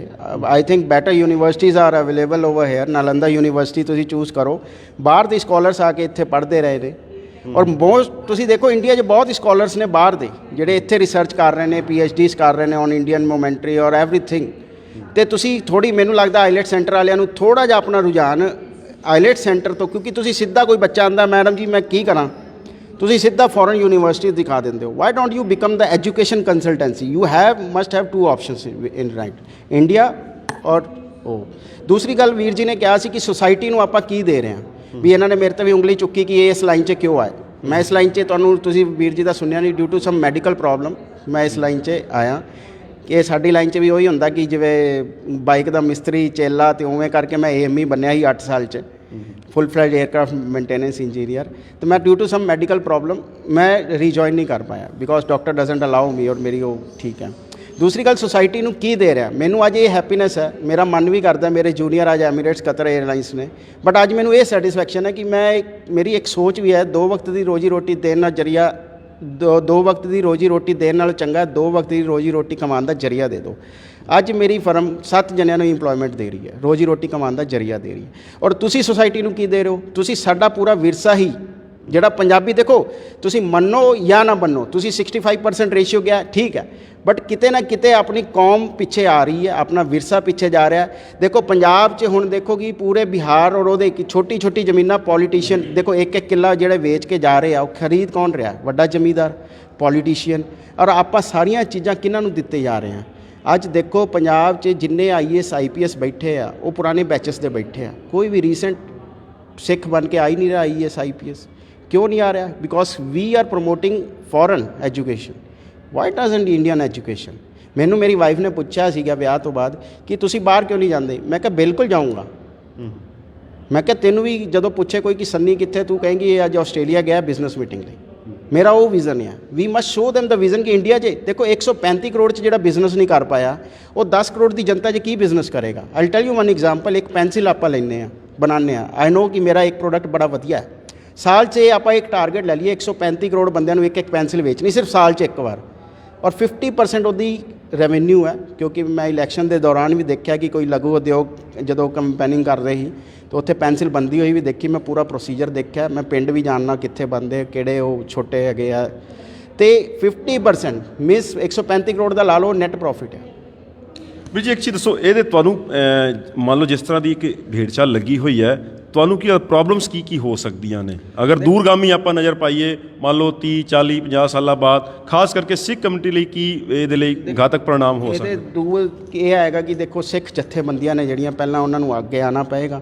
ਇਹ ਸਾਰੇ ਵੇਖੋ ਇਹਦਾ ਪ੍ਰਣਾਮ ਕੀ ਹੋ ਜਿਸ ਤਰ੍ਹਾਂ ਦਾ ਇਸ ਵਿੱਚ ਦੱਸ ਰਿਹਾ, ਕਿਉਂਕਿ ਆਪਣੀ ਸਿੱਖ ਜਥੇਬੰਦੀਆਂ ਜ਼ਿਆਦਾਤਰ ਗੁਰਦੁਆਰੇ ਬਣਾਉਣ 'ਤੇ ਲੱਗੀਆਂ, ਬਿਲਡਿੰਗਾਂ ਬਣਾਉਣ 'ਤੇ ਲੱਗੀਆਂ, ਕਿਉਂਕਿ ਪੰਜਾਬੀ ਵਿਰਸੇ ਨੂੰ ਸੰਭਾਲਣ 'ਤੇ ਨਹੀਂ ਲੱਗੀਆਂ। It's a fact and it's a bitter truth. ਮੈਂ ਇਸ ਚੈਨਲ 'ਤੇ ਲਾਈਵ ਬੋਲ ਰਿਹਾ, ਕਦੀ ਵੀ ਪੰਜਾਬੀ ਵਿਰਸੇ ਨੂੰ ਸੰਭਾਲਣ ਨਹੀਂ ਕਿਸੇ ਸਿੱਖ ਜਥੇਬੰਦੀਆਂ ਨੇ ਇੱਕ ਅੱਧੀ ਮੰਨ ਸਕਨੇ ਹਾਂ, ਮੈਂ ਹਾਰਡਲੀ ਚੱਲੋ 10% ਲੈ ਸਕਨੇ ਹਾਂ। ਜਦੋਂ ਵੀ ਦੇਖੋ ਜੀ ਲੰਗਰ ਲਈ ਬਈ ਸੇਵਾ ਲੈਣ ਆ ਜਾਂਦੇ ਆ, ਜਾਂ ਨਵਾਂ ਹਾਲ ਬਣ ਰਿਹਾ ਸੇਵਾ ਲੈਣ ਆ ਜਾਂਦੇ ਆ, ਕਦੀ ਵੀ ਤੁਸੀਂ ਦੇਖਿਆ ਯਾਰ ਸਿੱਖ ਜਥੇਬੰਦੀਆਂ ਨੂੰ ਸੇਵਾ ਲੈਂਦੇ ਹੋਏ ਕਿ ਸਿੱਖੀ ਆਪਾਂ ਅੱਗੇ ਵਧਾਉਣੀ ਹੈ, ਕਿ ਇੱਕ ਸਿੱਖੀ ਦਾ ਮਿਸ਼ਨ ਲੈ ਕੇ ਚੱਲੀਏ ਕਿ ਅੱਜ ਯਾਰ ਆਪਣਾ ਵਿਰਸਾ ਅੱਗੇ ਵਧਾਉਣਾ, ਕਦੀ ਨਹੀਂ ਆਈ।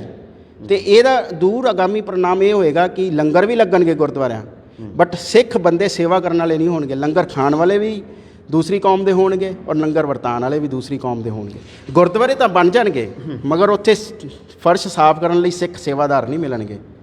ਉਹੀ ਆ, ਦੂਸਰੀ ਕੌਮ ਦੀ ਸੇਵਾ ਕਰਨਗੇ ਕਿਉਂਕਿ ਦੂਸਰੀ ਕੌਮ ਦੇ ਹੀ ਫਿਰ। ਕੋਈ ਗੱਲ ਨਹੀਂ, ਸੁਖਿੰਦਰ ਜੀ ਦਾ ਕਮੈਂਟ। ਸੁੰਦਰ ਜੀ, ਇਹ ਤੇ ਜਿਹੜੇ ਦੂਰਗਾਮੀ ਜਿਸ ਤਰ੍ਹਾਂ ਭਾਈ ਸਾਹਿਬ ਨੇ ਦੱਸਿਆ, ਇਹ ਨਾਲ ਤੁਸੀਂ ਇਤਫਾਕ ਰੱਖਦੇ ਹੋ ਕਿ ਬੜੀ ਦਿੱਕਤ ਪ੍ਰੋਬਲਮ ਨਹੀਂ ਕ੍ਰੀਏਟ? ਦੇਖੋ ਉਹੀ ਹੈ ਨਾ ਕਿ ਹਰ ਇੱਕ ਬੰਦੇ ਦੀ ਆਪਣੀ ਆਪਣੀ ਪਰਸਨਲ ਥਿੰਕਿੰਗ ਹੈਗੀ ਹੈ, ਪਰ ਮੇਰਾ ਮੰਨਣਾ ਇਹ ਕਿ ਅਗਰ ਅਸੀਂ ਅੱਜ ਬਾਹਰ ਨਿਕਲੇ, ਠੀਕ ਹੈ, ਬਾਹਰ ਬੱਚੇ ਗਏ, ਉਹਨਾਂ ਨੇ ਅੱਜ ਅਸੀਂ ਉਹਨਾਂ ਦੀ ਗਵਰਨਮੈਂਟਸ ਦੇ ਵਿੱਚ ਸ਼ਾਮਿਲ ਹੈ, ਅੱਜ ਪੱਗ ਪਛਾਣੀ ਜਾਂਦੀ ਹੈ, ਏਅਰਪੋਰਟ 'ਤੇ ਜਾਓ ਤਾਂ ਇੱਕ ਸਰਦਾਰ ਜੀ ਕਹਿ ਕੇ ਪਛਾਣਿਆ ਜਾਂਦਾ ਹੈ। ਮੈਂ ਤੁਹਾਨੂੰ ਵਾਕਿਆ ਦੱਸਦਾ, ਟਰਕੀ ਗਿਆ ਸੀ ਮੈਂ 2018 ਦੇ ਵਿੱਚ, ਸਾਡੀ ਕਾਨਫਰੰਸ ਸੀਗੀ ਅਤੇ ਮੈਂ ਅਕੇਲਾ ਸਰਦਾਰ ਸੀ ਉਸ ਕਾਨਫਰੰਸ ਦੇ ਵਿੱਚ ਨਾ ਪੂਰਾ।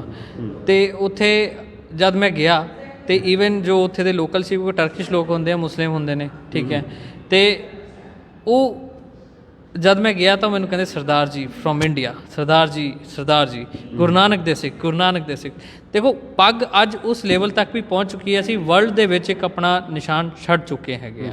ਅਤੇ ਇਹ ਤਾਂ ਇੱਕ ਗੁਰੂ ਨਾਨਕ ਸਾਹਿਬ ਜੀ ਦਾ ਵੀ ਇੱਕ ਉਹ ਸੀਗਾ, ਸੰਦੇਸ਼ ਸੀਗਾ ਕਿ ਤੁਸੀਂ ਫੈਲੋ, ਜੋ ਅੱਛਾਈ ਹੈ ਉਹਨੂੰ ਫੈਲਣਾ ਚਾਹੀਦਾ, ਬੁਰਾਈ ਨੂੰ ਸੀਮਿਤ ਰਹਿਣਾ ਚਾਹੀਦਾ। ਅਤੇ ਉਹੀ ਹੈ, ਹਰ ਬੰਦੇ ਦੀ ਆਪਣੀ ਆਪਣੀ ਪਰਸਨਲ ਰਾਏ ਹੈ, ਭਾਜੀ ਦੀ ਆਪਣੀ ਪਰਸਨਲ ਰਾਏ ਹੈ, ਸਾਡੀ ਆਪਣੀ ਪਰਸਨਲ ਥਿੰਕਿੰਗ ਹੈਗੀ ਹੈ ਉਸ ਟੌਪਿਕ 'ਤੇ। ਸੋਸਾਇਟੀ ਬੈਕ ਨੂੰ ਅਗਰ ਗੱਲ ਕਰਦੇ ਹਾਂ ਤਾਂ ਮੈਂ ਅੱਜ 45 ਬੰਦਿਆਂ ਨੂੰ ਮੈਂ ਖੁਦ ਇੰਪਲੋਇਮੈਂਟ ਦੇ ਰਿਹਾ ਹੈਗਾ ਆਪਣੀ ਕੰਪਨੀ ਦੇ ਵਿੱਚ, ਔਰ ਮੇਰਾ ਆਉਣੇ ਵਾਲਾ ਮੋਟਿਵ ਇਹ ਹੈ ਕਿ ਅਸੀਂ ਇਸ ਨੂੰ ਅੱਗੇ ਹੋਰ ਫੈਲਾਈਏ।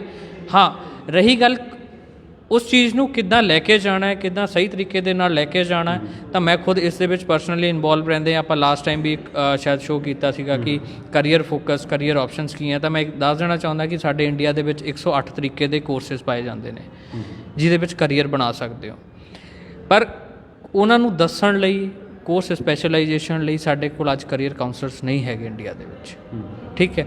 ਰਹੀ ਗੱਲ ਕਰੀਅਰ ਕਾਉਂਸਲਰ ਦੀ, ਮੈਂ ਖੁਦ ਇੱਕ ਸਾਇੰਟੀਫਿਕ ਕਰੀਅਰ ਕਾਉਂਸਲਰ ਹੈਗਾ, ਮੇਰੇ ਕੋਲ ਸਰਟੀਫਿਕੇਸ਼ਨ ਹੈਗਾ ਜਰਮਨੀ ਤੋਂ।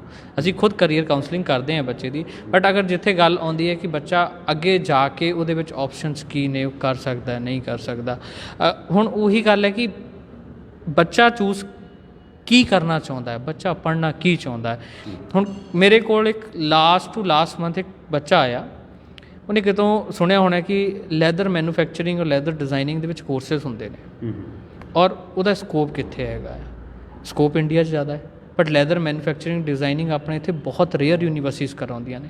ਤਾਂ ਉਹ ਬੱਚੇ ਨੂੰ ਮੈਂ ਅਪਲਾਈ ਕਰਵਾਇਆ, ਬੱਚਾ ਗਿਆ, ਪੜ੍ਹਨ ਗਿਆ, ਉਹ ਪੜ੍ਹ ਕੇ ਵਾਪਸ ਆਏਗਾ, ਉਹਦਾ ਮੋਟਿਵ ਇਹ ਹੈ ਕਿ ਮੈਂ ਇੱਥੇ ਕੁਛ ਕਰਨਾ ਹੈਗਾ। ਸੋ ਇਹ ਆਪਾਂ ਨੂੰ ਡਿਸਾਈਡ ਕਰਨਾ ਪਏਗਾ। ਅਗਰ ਮੇਰੇ ਕੋਲ ਬੱਚਾ ਆ ਕੇ ਕਹੇਗਾ ਹੀ ਨਹੀਂ ਕਿ ਮੈਂ ਅੱਜ ਸਰ ਡੇਟਾ ਸਾਇੰਸ ਦੇ ਵਿੱਚ ਜਾਣਾ ਹੈ, ਡੇਟਾ ਐਨਾਲਿਟਿਕਸ ਦੇ ਵਿੱਚ ਜਾਣਾ ਹੈ, ਬੱਚਿਆਂ ਨੂੰ ਕਹੋ ਕਿ ਮੈਂ ਡੇਟਾ ਸਾਇੰਸ ਕੀ ਹੁੰਦੀ ਹੈ, ਪਤਾ ਹੀ ਨਹੀਂ ਹੈ। ਅੱਜ ਦਿੱਕਤ ਇਹ ਹੈ ਕਿ ਅਸੀਂ ਇੱਕ ਰੈਗੂਲਰ ਕੋਰਸਿਸ ਦੇ ਵਿੱਚ ਹੈ, ਬੱਚਾ BA ਕਰ ਲੈਂਦਾ ਹੈ, ਨਾਰਮਲ ਸਬਜੈਕਟ ਹੈ, BSc ਕਰ ਲੈਂਦਾ, ਨਾਰਮਲ ਸਬਜੈਕਟ ਹੈ, PCM ਲੈ ਲਈ ਉਹਦੇ ਵਿੱਚ, ਪਰ ਉਸ ਤੋਂ ਇਲਾਵਾ ਵੀ ਬਹੁਤ ਸਾਰੇ ਕੋਰਸ ਹਨ। ਜਿਹੜੇ ਬੱਚੇ ਨੇ ਆਰਟਸ ਲਈ ਹੈ ਉਹਦੇ ਕੋਲ ਮੋਰ ਦੈਨ 40 ਟਾਈਪਸ ਦੀਆਂ ਲਾਈਨਸ ਨੇ ਜਿਹਦੇ ਵਿੱਚ ਜਾ ਸਕਦਾ ਹੈ। ਹੁਣ ਸਭ ਤੋਂ ਵੱਡਾ ਇੱਕ ਅੱਜ ਦੀ ਡੇਟ ਦੇ ਵਿੱਚ ਹੌਟ ਕੋਰਸ ਹੈਗਾ, ਅਗਰ ਬੱਚਾ ਜਿਹਨੇ ਆਰਟਸ ਲਈ ਹੈ, ਸੋਸ਼ਲ ਮੀਡੀਆ ਡਿਜ਼ਾਈਨਿੰਗ ਹੈ, ਐਡਵਰਟਾਈਜ਼ਮੈਂਟ ਆਰਟ ਹੈਗੀ ਹੈ, ਮੀਡੀਆ ਐਂਡ ਡਿਜ਼ਾਈਨਿੰਗ ਹੈਗੀ ਹੈ। ਬੱਚੇ ਜਾ ਸਕਦੇ ਆ ਪਰ ਬੱਚਿਆਂ ਨੂੰ ਪਤਾ ਨਹੀਂ ਹੈ।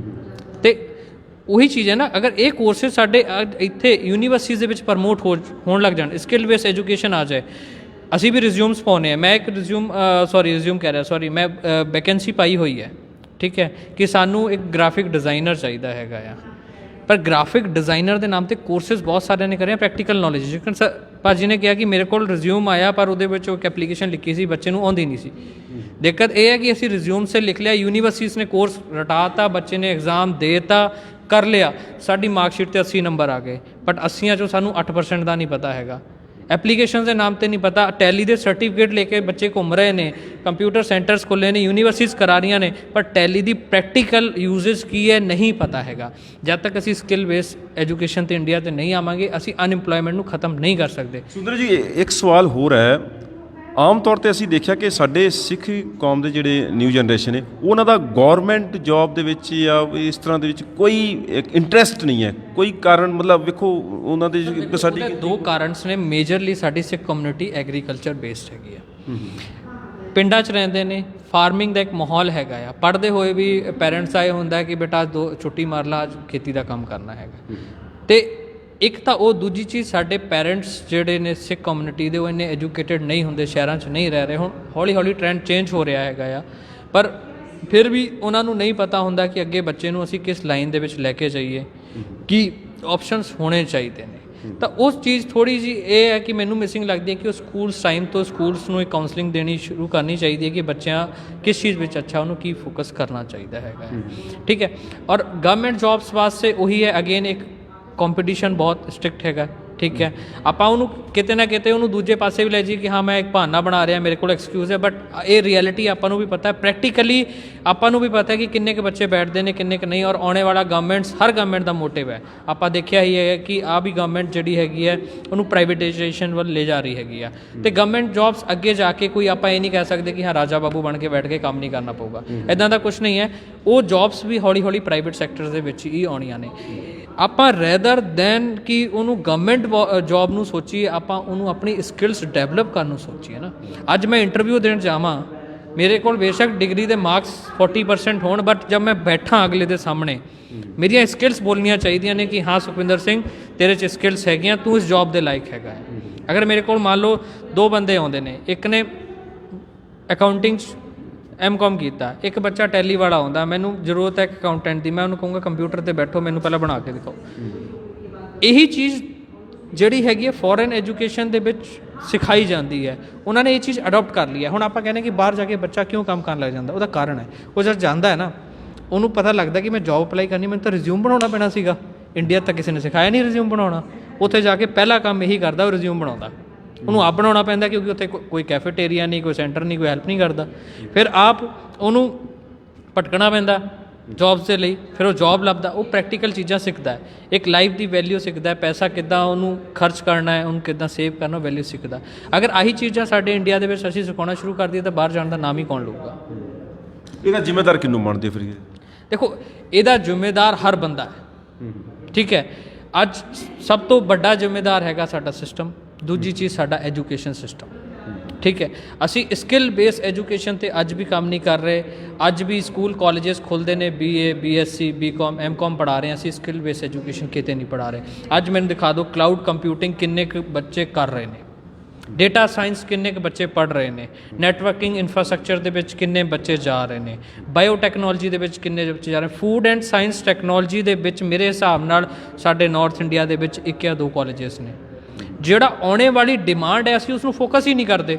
ਅਸੀਂ ਕਰਦੇ ਕੀ ਹੈ, ਜੋ 10 ਸਾਲ ਪਹਿਲਾਂ ਇੱਕ ਐਜੂਕੇਸ਼ਨ ਸ਼ੁਰੂ ਹੋ ਗਈ ਅਸੀਂ ਉਹਨੂੰ ਵੀ ਪੜ੍ਹਾ ਰਹੇ ਹਾਂ, ਉਹਨੂੰ ਗਾਂਹ ਵਧਾ ਰਹੇ ਹਾਂ, ਪਰ ਅਸੀਂ 10 ਸਾਲ ਅੱਗੇ ਦੀ ਐਜੂਕੇਸ਼ਨ ਨੂੰ ਹੁਣ ਕਿਉਂ ਨਹੀਂ ਪੜ੍ਹਾ ਰਹੇ ਕਿ ਬੱਚਾ ਅੱਜ ਜਿਹੜਾ ਸਟਾਰਟ ਕਰ ਰਿਹਾ ਉਹ 10 ਸਾਲ ਬਾਅਦ ਜੋ ਐਜੂਕੇਸ਼ਨ ਕਰਕੇ ਨਿਕਲੂਗਾ ਉਹਦੇ ਲਈ ਜੌਬ ਰੈਡੀ ਉਹ ਐਜੂਕੇਸ਼ਨ ਕਰ ਰਿਹਾ। ਅਸੀਂ ਜੌਬ ਰੈਡੀ ਐਜੂਕੇਸ਼ਨ ਦੇ ਵੱਲ ਅਗਰ ਵਧਾਂਗੇ ਤਾਂ ਇਸ ਚੀਜ਼ ਦਾ ਜਿਹੜਾ ਹੈਗਾ ਆ ਕਿਤੇ ਨਾ ਕਿਤੇ ਰਿਜ਼ਲਟ ਪੋਜ਼ਿਟਿਵ ਆਉਣਾ ਸ਼ੁਰੂ। ਮੈਡਮ ਕੋਲ ਆਉਂਦੇ ਆ।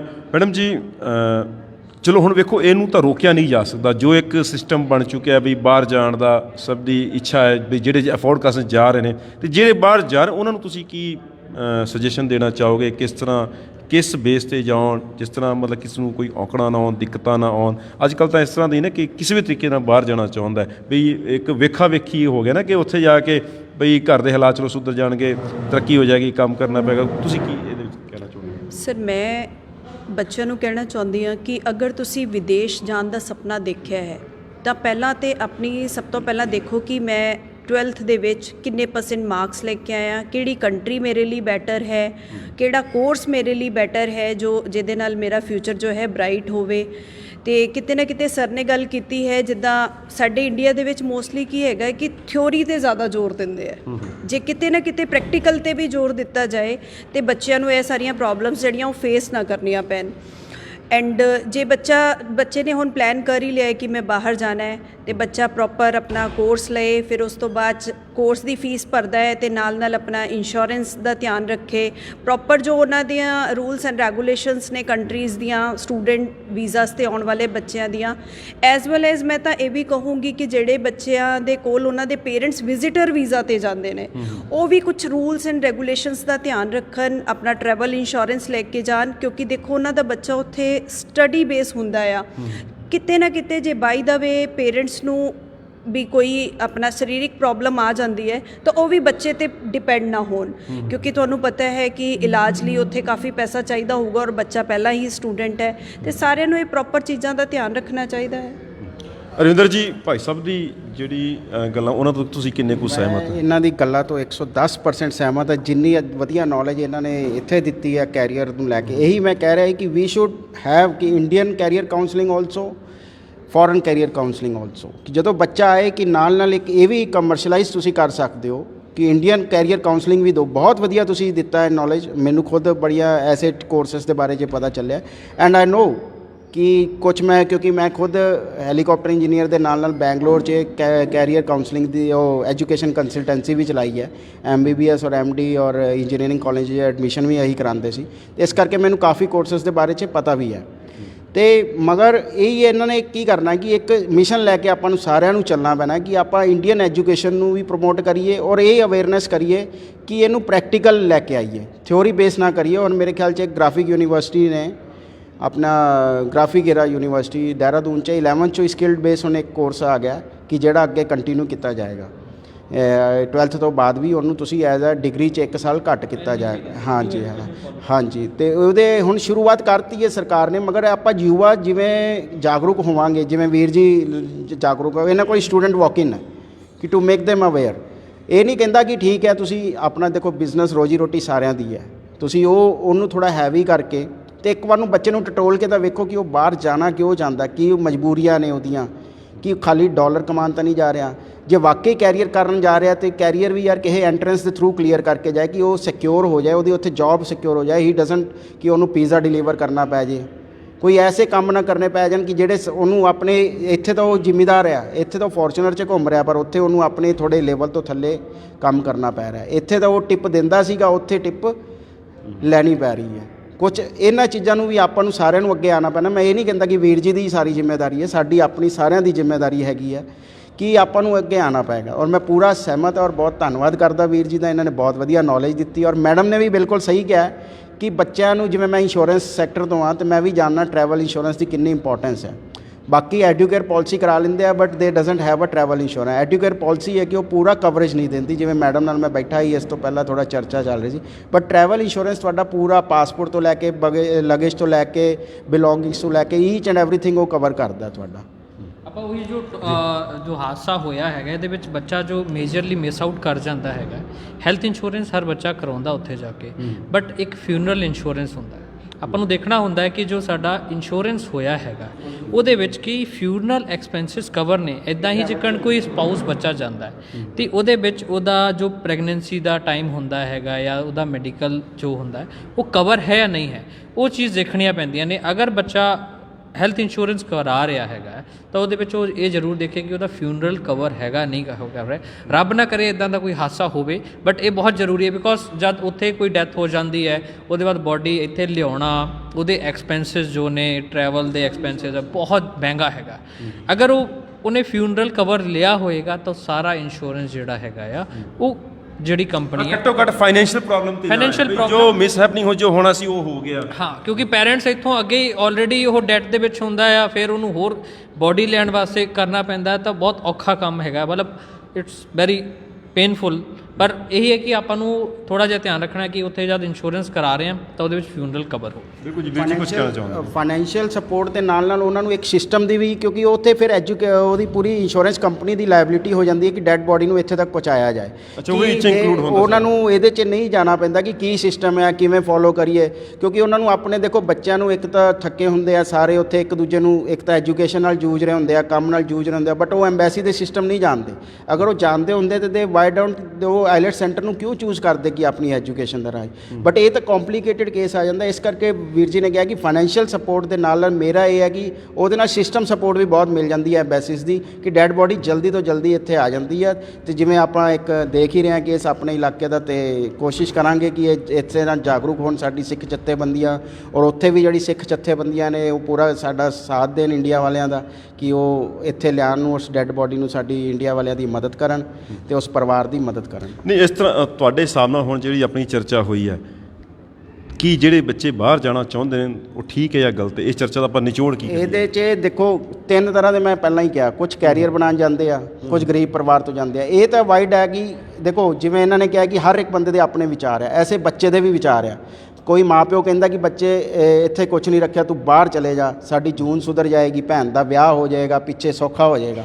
ਕੁਝ ਬੱਚੇ ਐਸੇ ਆ ਜਿਨ੍ਹਾਂ ਨੂੰ ਮਾਂ ਪਿਓ ਫੋਰਸ ਕਰਦੇ ਆ, ਕੁਝ ਮਾਂ ਪਿਓ ਐਸੇ ਆ ਜਿਹੜੇ ਕਹਿੰਦੇ ਚਲੋ ਉਹ ਕੀ ਬਣਾਇਆ ਅੱਜ, ਉਹੀ ਸਵੇਰ ਦੀ ਪਈ ਆ, ਬਾਪੂ ਬੇਬੇ ਲੱਗੇ ਹੋਏ ਆ, ਕੋਈ ਨਹੀਂ ਉਹੀ ਖਾ ਲਾਂਗੇ, ਕਿਹੜੇ ਹੁਣ ਬੱਚੇ ਇੱਥੇ ਹੈਗੇ ਆ। ਕੋਈ ਐਸੀਆਂ ਭੈਣਾਂ ਜਿਨ੍ਹਾਂ ਦੀ ਬੈਠੀਆਂ ਕਿ ਉਹ ਰੱਖੜੀ ਲੈ ਕੇ ਬੈਠੀਆਂ ਕਿ ਵੀਰਾਂ ਦੀ ਕਲਾਈਆਂ ਹੀ ਦੂਰ ਹੋ ਗਈਆਂ ਨੇ, ਅਤੇ ਕੁਛ ਐਸੇ ਭੈਣਾਂ ਨੇ ਕਿ ਜਿਹੜੀਆਂ ਵੇਟ ਕਰ ਰਹੀਆਂ ਨੇ ਕਿ ਵੀਰ ਦੀਵਾਲੀ ਦੇਣ ਆਉਣਗੇ। ਕੁਛ ਹਰ ਇੱਕ ਚੀਜ਼ ਦਾ ਇੱਕ ਅਲੱਗ-ਅਲੱਗ ਸਿਨੈਰੀਓ ਹੈਗਾ, ਬਟ ਮੇਜੋਰਟੀ ਜੋ ਮੈਨੂੰ ਨਜ਼ਰ ਆਉਂਦੀ ਹੈ ਕਿ ਅੱਜ ਕੱਲ੍ਹ ਦੇ ਜਿਹੜੇ ਹੁਣ ਤੁਸੀਂ ਦੇਖ ਲਓ, ਮੈਂ ਆਪਣੇ ਹੀ ਐਗਜ਼ਾਮਪਲ ਕਿ ਉਹ ਤਾਂ 8th ਤੋਂ ਹੀ ਬੱਚਾ ਕਹਿਣਾ ਮੈਂ ਤਾਂ ਬਾਹਰ ਜਾਣਾ, ਮੈਂ ਕਿਹੜਾ 10th 'ਚ ਨੰਬਰ 50-60% ਲਿਆਣੇ। It's a fact, bitter truth ਹੈ। ਔਰ ਇਹ ਬੱਚੇ ਹੋ ਰਿਹਾ ਆਪਣੇ ਤਰਾਈ 'ਚ ਵੀ ਹੋ ਰਿਹਾ, ਪੰਜਾਬ 'ਚ ਵੀ ਹੋ ਰਿਹਾ, ਉਹ ਪੜ੍ਹਨਾ ਹੀ ਨਹੀਂ ਚਾਹ ਰਿਹਾ। ਅਰੇ ਠੀਕ ਹੈ ਤੁਸੀਂ ਬਾਹਰ ਜਾਣਾ ਹੈ, ਬਟ ਸਕੋਰ ਐਟਲੀਸਟ 90-85। ਅਸੀਂ ਆਪਣੇ ਟਾਈਮ 'ਤੇ 85 ਸਿਕਿਉਰ ਕੀਤਾ ਹੈ 2003 'ਚ, ਬਟ ਹੁਣ ਤਾਂ ਯਾਰ 95 it's common scenario. On moreover grading system ਵੀ ਵਿੱਚ ਆ ਗਿਆ ਸੀਗਾ। ਅਤੇ ਇਹ ਚੀਜ਼ਾਂ ਹੁਣ ਬੱਚਿਆਂ ਨੂੰ ਵੀ ਹੁਣ ਔਰ ਪੈਰੈਂਟਸ ਨੂੰ ਵੀ ਪੂਰਾ ਨਜ਼ਰ ਰੱਖਣੀ ਚਾਹੀਦੀ। ਉਹਨਾਂ ਨੇ ਵੀ ਗ੍ਰੇਡਸ ਦੇਖਣੇ ਬੰਦ ਕਰਤੇ ਆ, ਰਿਪੋਰਟ ਕਾਰਡਸ, ਕਿ ਬਾਹਰ ਹੀ ਭੇਜਣਾ।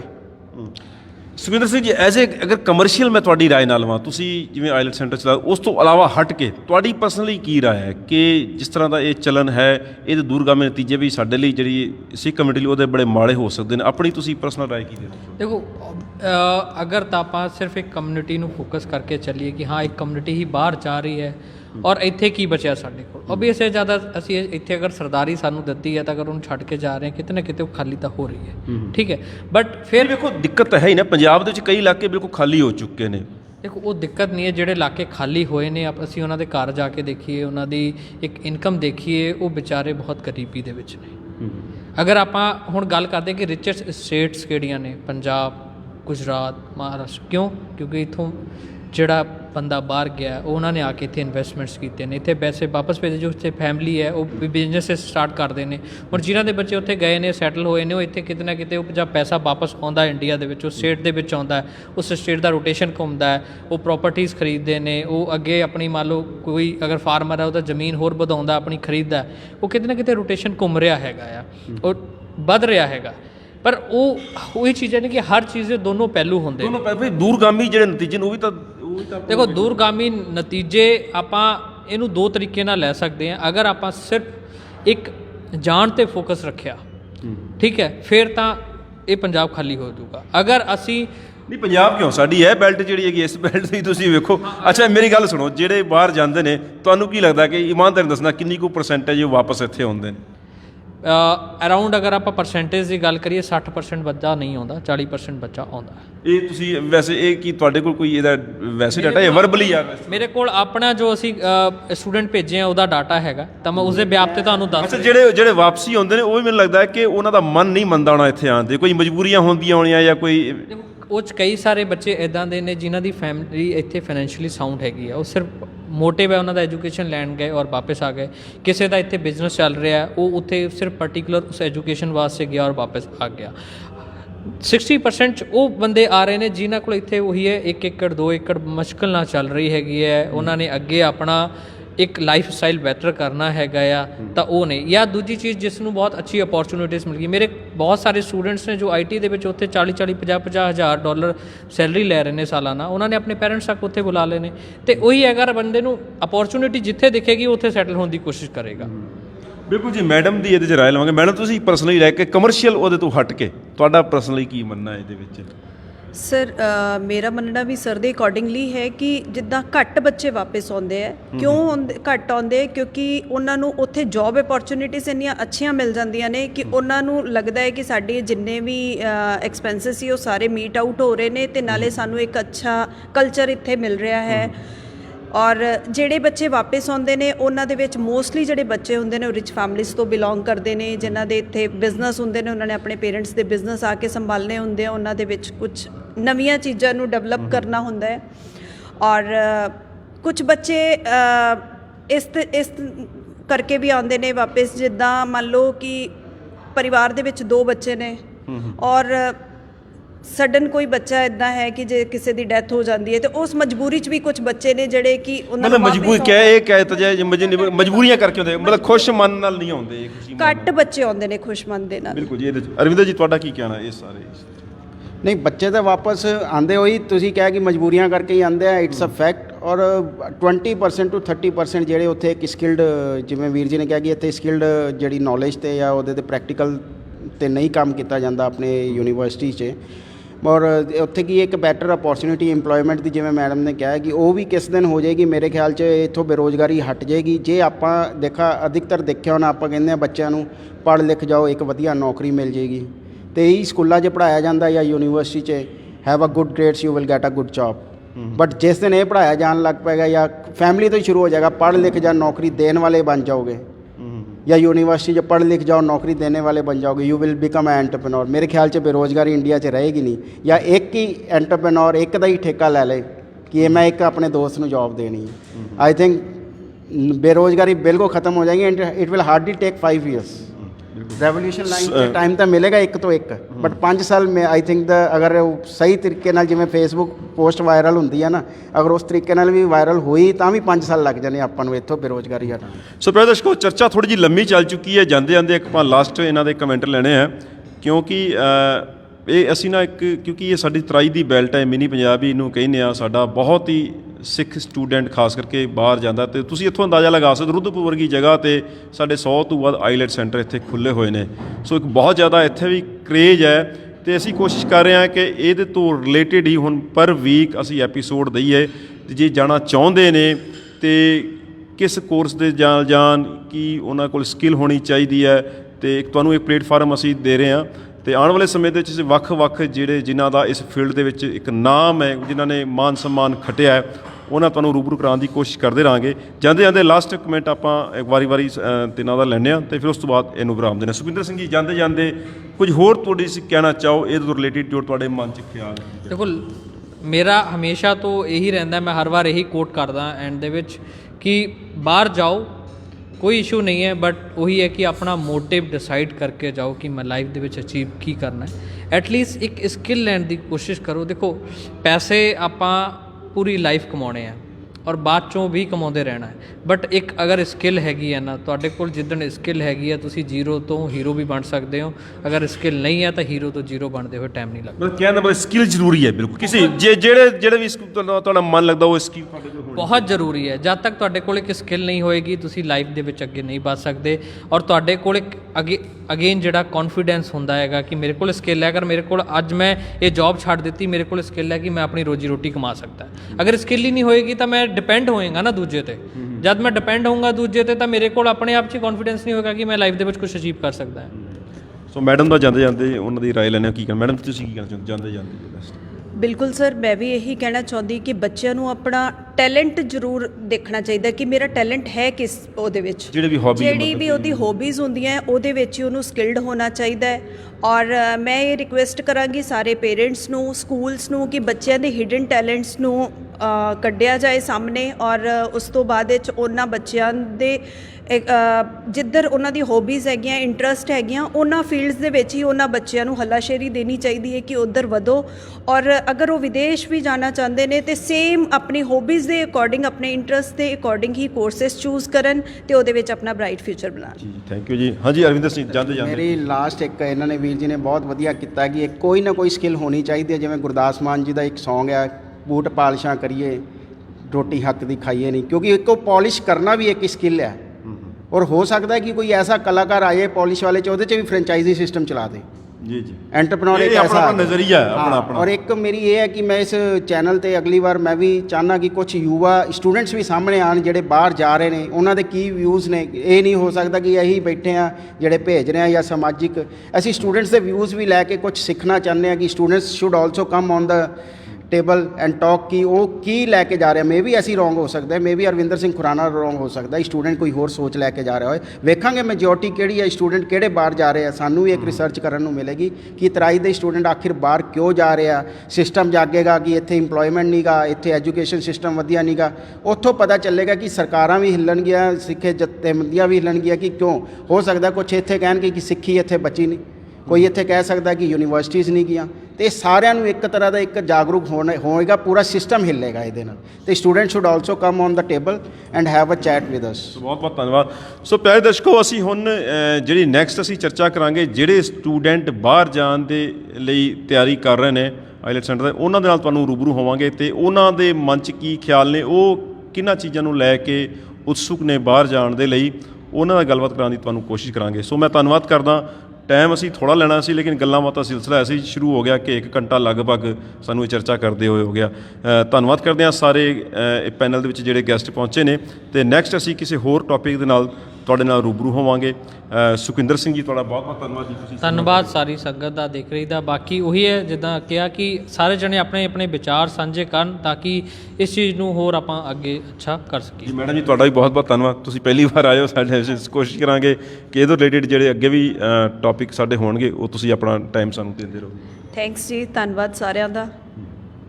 ਅਰਵਿੰਦਰ ਸਿੰਘ ਜੀ, ਤੁਹਾਡਾ ਵੀ ਬਹੁਤ ਬਹੁਤ ਧੰਨਵਾਦ। ਬਹੁਤ ਬਹੁਤ ਧੰਨਵਾਦ ਪਹਿਲਾਂ ਸਿੱਖ ਚੈਨਲ ਦਾ ਕਿ ਉਹਨਾਂ ਨੂੰ ਸਾਨੂੰ ਇਸ ਲਾਇਕ ਸਮਝਿਆ ਕਿ ਇੱਕ ਪਲੇਟਫਾਰਮ ਪ੍ਰੋਵਾਈਡ ਕੀਤਾ, ਤੇ ਸਾਰੀ ਸੰਗਤ ਨੂੰ ਇੱਥੇ ਦੇਖ ਰਹੇ, ਵਾਹਿਗੁਰੂ ਜੀ ਕਾ ਖਾਲਸਾ, ਵਾਹਿਗੁਰੂ ਜੀ ਕੀ ਫਤਿਹ। ਸੋ ਪਿਆਰੇ ਦਰਸ਼ਕੋ, ਹੁਣ ਅਸੀਂ ਵਿਰਾਮ ਦਿੰਦੇ ਹਾਂ ਤੇ ਨੈਕਸਟ ਟਾਈਮ ਕਿਸੇ ਹੋਰ ਟੌਪਿਕ ਦੇ ਨਾਲ ਅਸੀਂ ਤੁਹਾਡੇ ਸਾਹਮਣੇ ਰੂਬਰੂ ਹੋਵਾਂਗੇ ਤੇ ਗੱਲਾਂ ਬਾਤਾਂ ਫਿਰ ਕਰਾਂਗੇ। ਹਰਵਿੰਦਰ ਸਿੰਘ ਚਾਵਲਾ ਦੇ ਨਾਲ ਤੁਸੀਂ ਦੇਖ ਰਹੇ ਸੀ, ਮੇਰੇ ਸਹਿਯੋਗੀ ਅੰਕਿਤ ਦੇ ਨਾਲ ਸਿੱਖ ਸੰਗਤ ਨਿਊਜ਼ ਅਤੇ ਮੀਡੀਆ ਗਰੁੱਪ ਦੇ ਲਈ ਇੱਕ ਖਾਸ ਕਵਰੇਜ। ਧੰਨਵਾਦ ਜੀ।